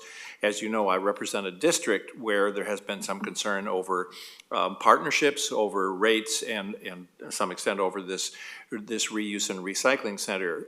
The point I guess I want to make, though, is that I strongly supported the idea that the plan should be kept until we had the RWAC had the ability to review it and comment it. And I have received absolutely no feedback or briefings on what the RWAC's considerations or what their concerns were at this point in time. Because I have received no information, I am not in a position to vote on this measure at this time. Councilor Lewis, would you have a response? I do, yes. Thank you, Madam President. I serve on RWAC alongside Chair Nolan. And I just want to let the world know that the opportunity to share those comments comes at the end of every meeting. And we've had 2 meetings of the reformed RWAC, and after both, I have gone into moderate detail about the feedback that we heard and the agenda items covered. So it has been brought to these meetings for all to hear, both public and my colleagues. As well as staff today, and as well as counselor comments today. Any other comments, counselors? Counselor Gonzalez. Madam Chair. Oh, sorry, Counselor Nolan, go ahead. Go ahead. I'll wrap up behind Nope, him. you're good. You're good. Okay. Thank you. I appreciate and am in some ways amazed by the caliber and intensity of work that WPES has done on this, that the Public Engagement Committee has done it on this, and RWAC is coming up to speed and doing good work as well. The reconstituted team is getting to know each other and getting down into the details of the different projects and proposals. Having said that, I do think, I think the plan should be approved and move forward. I really want to underscore a couple of things. Marta mentioned that there's a lot of work to do on how we implement the goals, the values, the emphasis on reduce, reuse, recycle. So there will be lots of opportunities for the council to discuss this. I'm understanding from you, Madam President, that RWAC will be asked to weigh in on a lot of that. So thanks for the interest. I hope you are all still interested when we bring these different items back because it's big stuff. The second point I really want to emphasize is that as we look at the values, there were specific values raised in the facilities plan draft. We also have values raised from the waste fee task force that really called out the unusual framework of waste disposal and recycling that this region has, and that is the blended system where some of the facilities, some of the services are provided by public entities, particularly Metro with public employees, and a significant portion is provided by private entities, whether they are for-profit or nonprofit, with private business, private entity employees. The council adopted the waste fee task force's recommendation to really take advantage of that unique opportunity that we have and invest, as several of the people who came to testify from the community engagement system, as well as from parties in the total operation, that we really need to invest in making all those players successful and take advantage of the things that each government, for-profit and nonprofit brings uniquely to the table. Private, especially locally owned, BIPOC and women-owned businesses bring a lot of innovation. Not that our own team isn't bringing innovation, but the speed at which private and nonprofit organizations can turn things around is much faster than government, just because government by its nature is supposed to be more deliberative. So I want to emphasize that. And I also want to emphasize that this RWAC that you've appointed, Madam President, is bringing a lot of enthusiasm and is working incredibly well with the WPES leadership team. And it's going to prove to be a very good partnership, and a lot of innovation coming up in the next 18 months. Thanks. Thank you, much appreciated. Counselor Gonzalez and then Lewis. Yeah, I don't feel like I have much more to say after Councilor Nolan and Councilor Lewis shared, again, their experience and leadership at RWAC. And again, I just want to highlight as well that sometimes we have to make hard decisions around when we exercise to do something, and that might mean some benefits and some burdens, but it's the leaning in, it's the action, it's the leadership that helps us to do that and to manage that and to have the opportunity to hear as well from partners that have clear feedback. And I think for me, what gives me confidence is that that this is a plan that is going to allow for a really important amount of work to happen.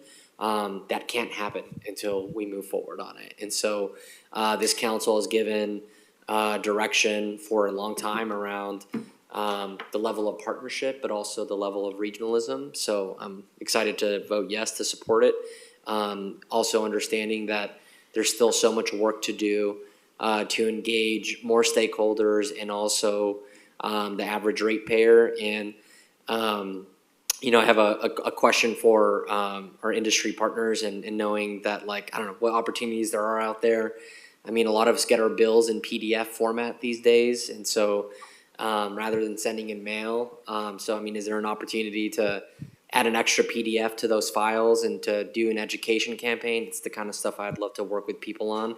And I see public-private as both ways in terms of collaborating to engage. So anyway, I'm super interested in doing those things. I don't know what kind of technical challenges or barriers that might mean to doing that, but certainly want to do above the expected level of engagement, especially with what I think we're trying to do, which is change the paradigm here. So I guess I ended up having more thoughts than I thought. So. Thank you, Counselor. Yeah. Counselor Lewis. Sure, thank you so much. I want to start by thanking staff. There is definitely a planning to plan element of what we've been doing, and every single document that comes out, I feel like we've had a lot of input that then has to get processed and cross-referenced, crosswalked, whatever you want to call it.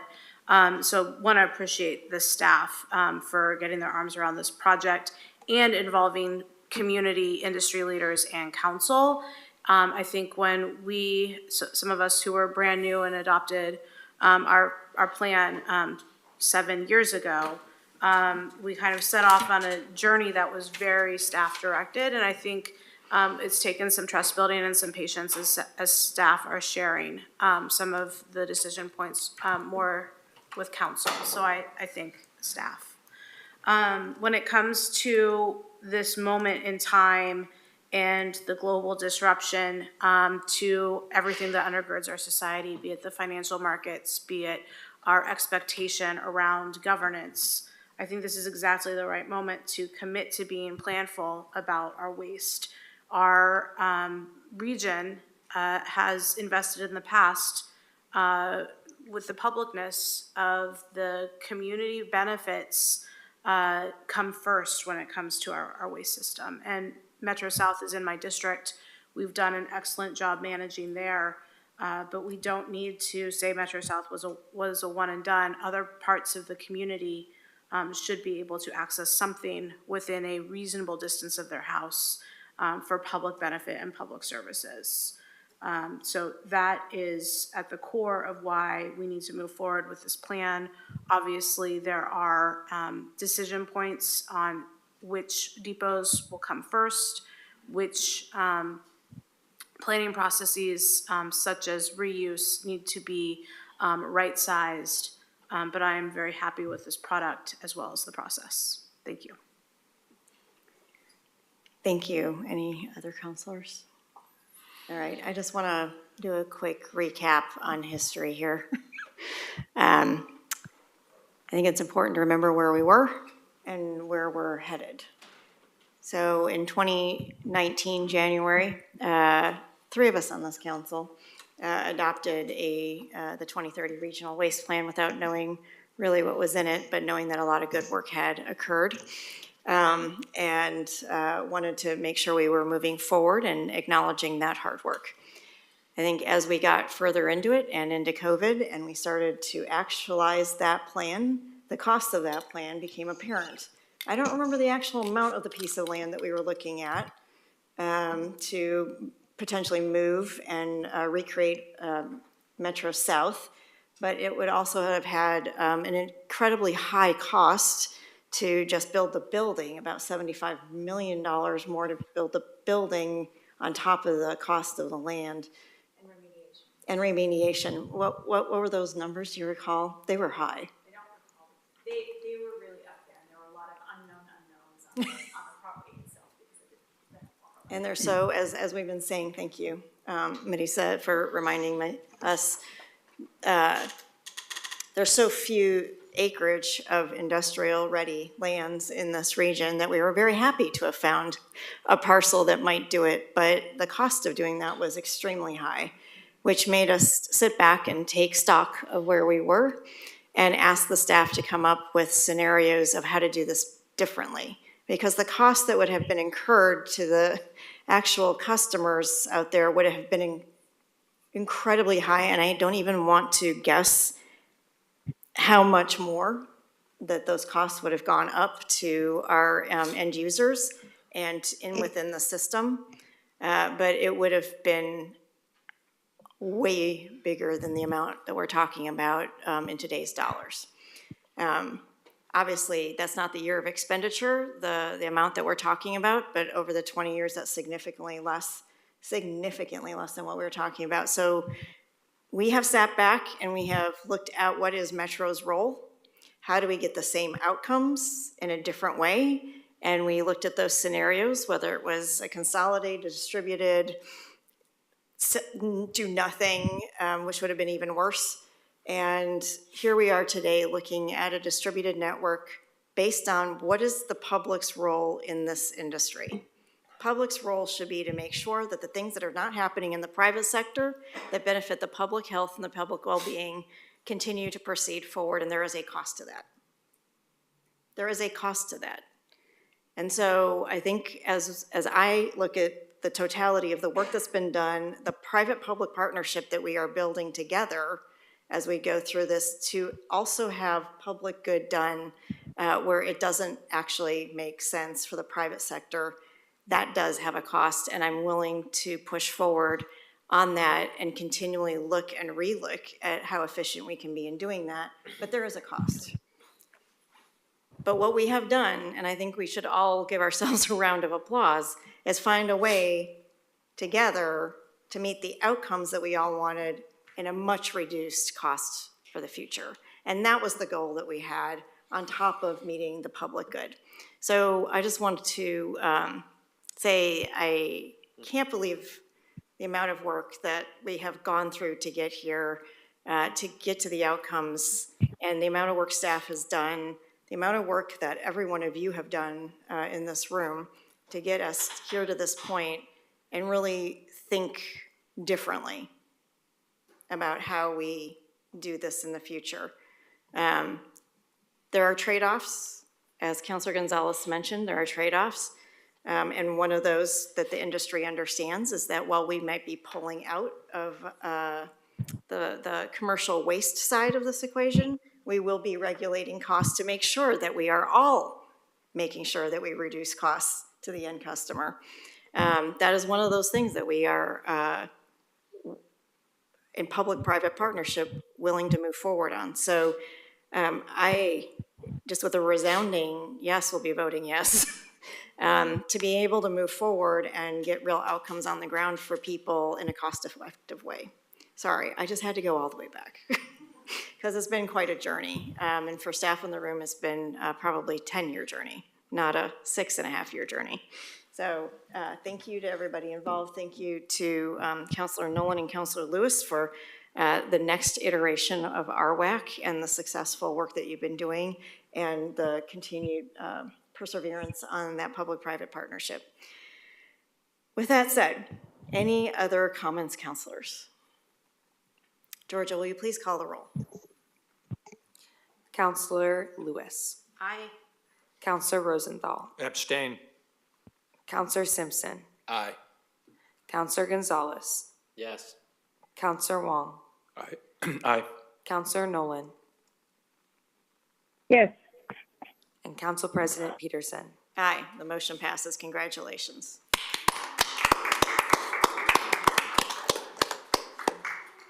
Thank you, everyone.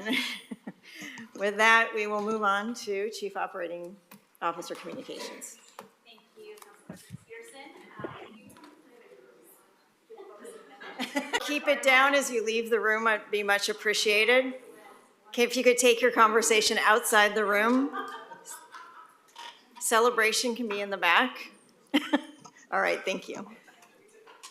For today's update, I just wanted to let council know that Metro's Committee on Racial Equity has just opened up and is seeking new community members. Right now, with everything going on, it's especially important for governments to find ways for community members to directly engage with us, challenge us, and advise us. Here at Metro, CORE plays an important role in advising Metro decision makers on racial equity impacts of our work. They advise on and evaluate implementation of the strategic plan for racial equity, provide community oversight and feedback on Metro projects, and much more. Their work is absolutely invaluable. There's a lot of feelings of frustration and helplessness in the world right now, and this is a great opportunity to do something and direct and tangible to help us create a more accountable and more equitable region. Community members are encouraged to bring their lived experience in racial equity values to join us in our work. So if you know anyone who might be interested in or curious about the opportunity, please pass the word along. You can find the application on Metro's website by searching for Committee on Racial Equity, or you can reach out to our DEI team for more information. Thank you. Thank you. Counselor Communications, counselors. Counselor Lewis. Sure, thank you so much. I have a legislative update. One of three of our, well, there's only three of us who are our legislative liaisons. So this is a formal report back from the legislative liaison group. So first, I wanted to update you that the Fan Fairness and Transparency Act has moved through the process. Our P5 director, Rachel Lembo, testified last week in support of that bill, 3167, in case you're curious. And the Fan Fairness and Transparency Act will provide resale market oversight, all-in pricing requirements, limits secondary sales, and prohibits deceptive marketing. Second bill of note, high-speed rail. Metro's high-speed rail study bill has successfully had a public hearing on Tuesday. And thank you to Councilor Simpson and also Mayor Wilson. And we also had our friends from the other side of the river, including Governor Gogoir and Microsoft, come forward for support, as well as 1803 Fund, a nonprofit on our side of the river. Third bill, battery EPR. The battery stewardship is tentatively scheduled for a work session on April 3rd.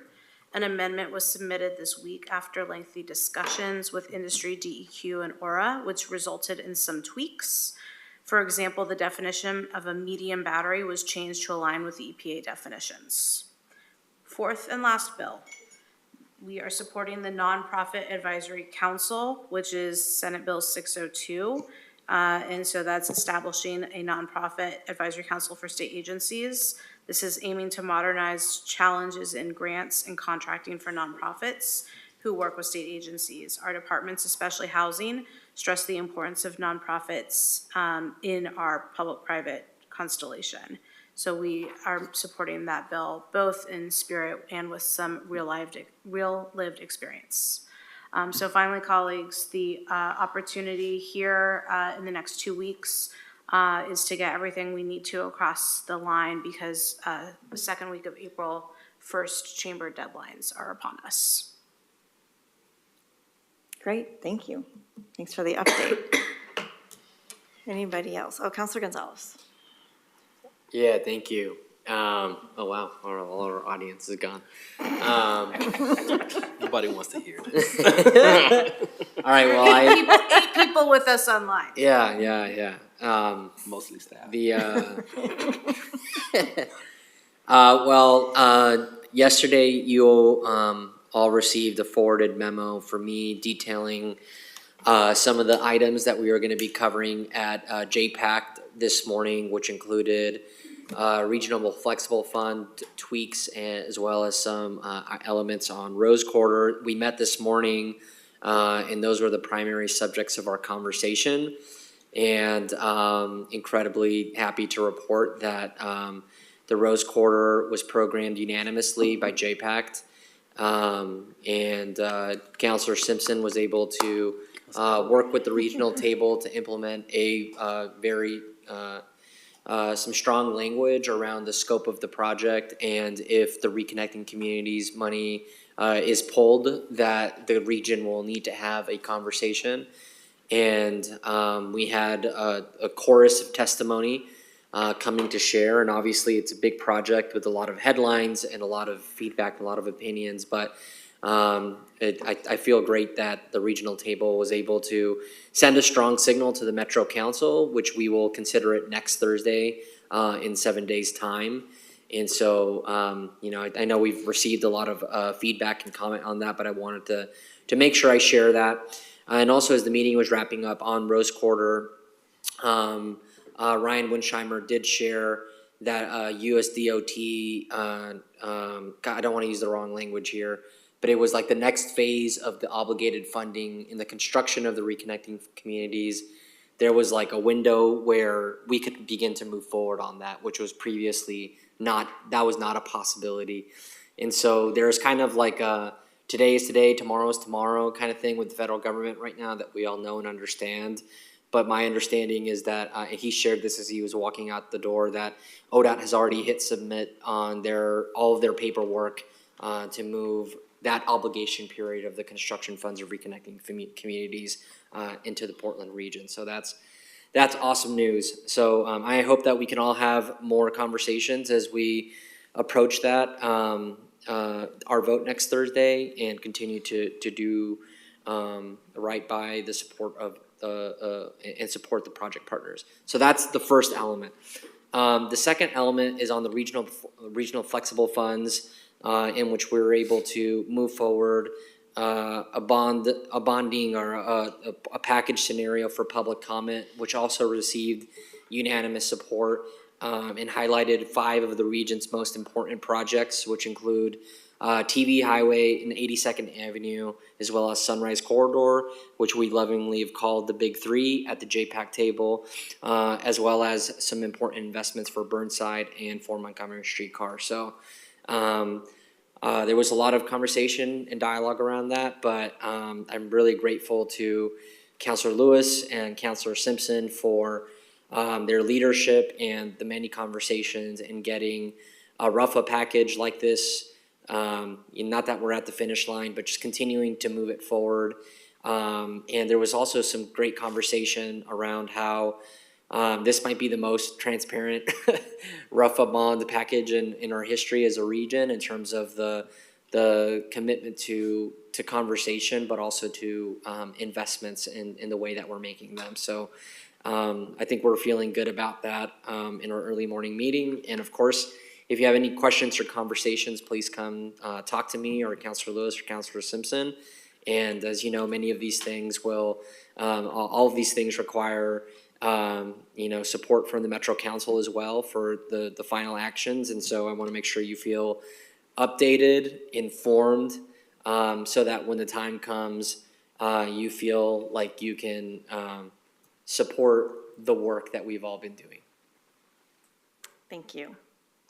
Appreciate that, and thank you for your leadership on all of this, along with Councilor Simpson and Councilor Lewis and the staff, getting us to this point. And it's a big movement forward.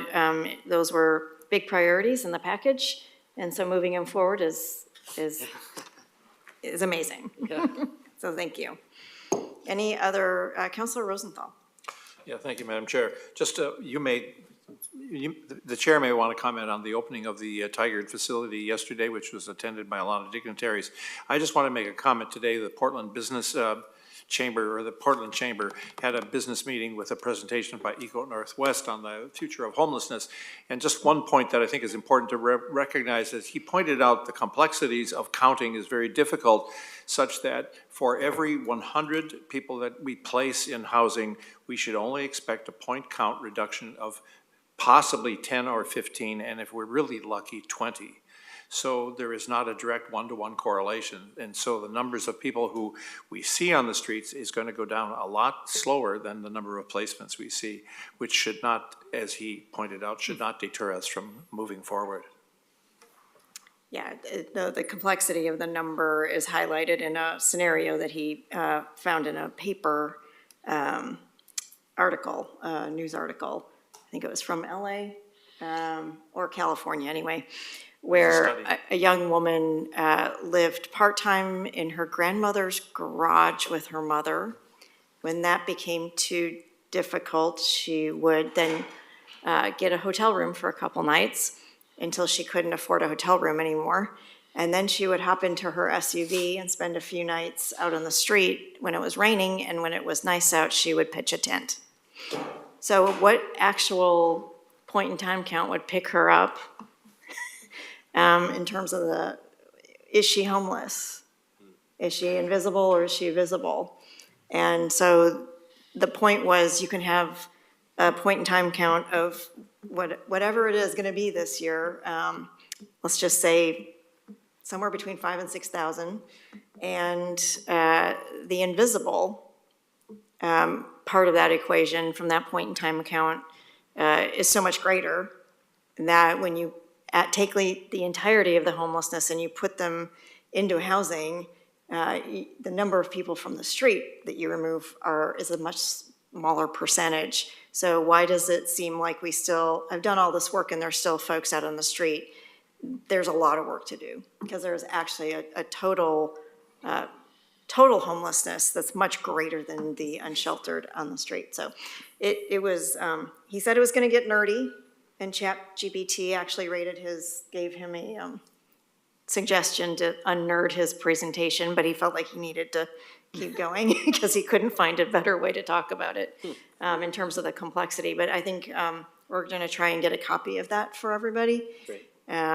It did a good job laying out the importance of the supportive housing service measure in terms of the overall funding, especially how much we do rely on the federal money coming in and whether that will be part of the equation going forward. And that we have hit all our marks that we said we would meet. However, there are still unsheltered people on the street. And his conclusion is the same. As we go forward, all people want to know is, have you removed the unsheltered from the street?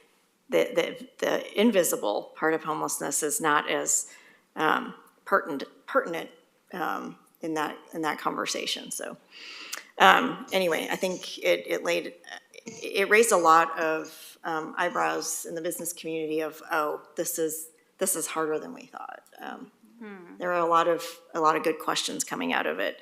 So anyway, yeah, then we had Washington County and City of Tigard had an opening of a shelter with 60 beds opening up in the City of Tigard yesterday. Just Compassion, I guess it opens up next week. And will also be available to even more people during periods of very cold and very hot. So they have moved into a larger building from a single-family home that they were in, where they were serving 20, 25 people, into a very much larger building that will have 60 beds and be able to help with wraparound services, which is amazing. So every bed counts, and I'm appreciative of all the work that's gone into getting us those types of investments. With that, anyone else? All right, we are adjourned, and our next regularly scheduled meeting is Tuesday, March 25th at 10:30 a.m. See you there.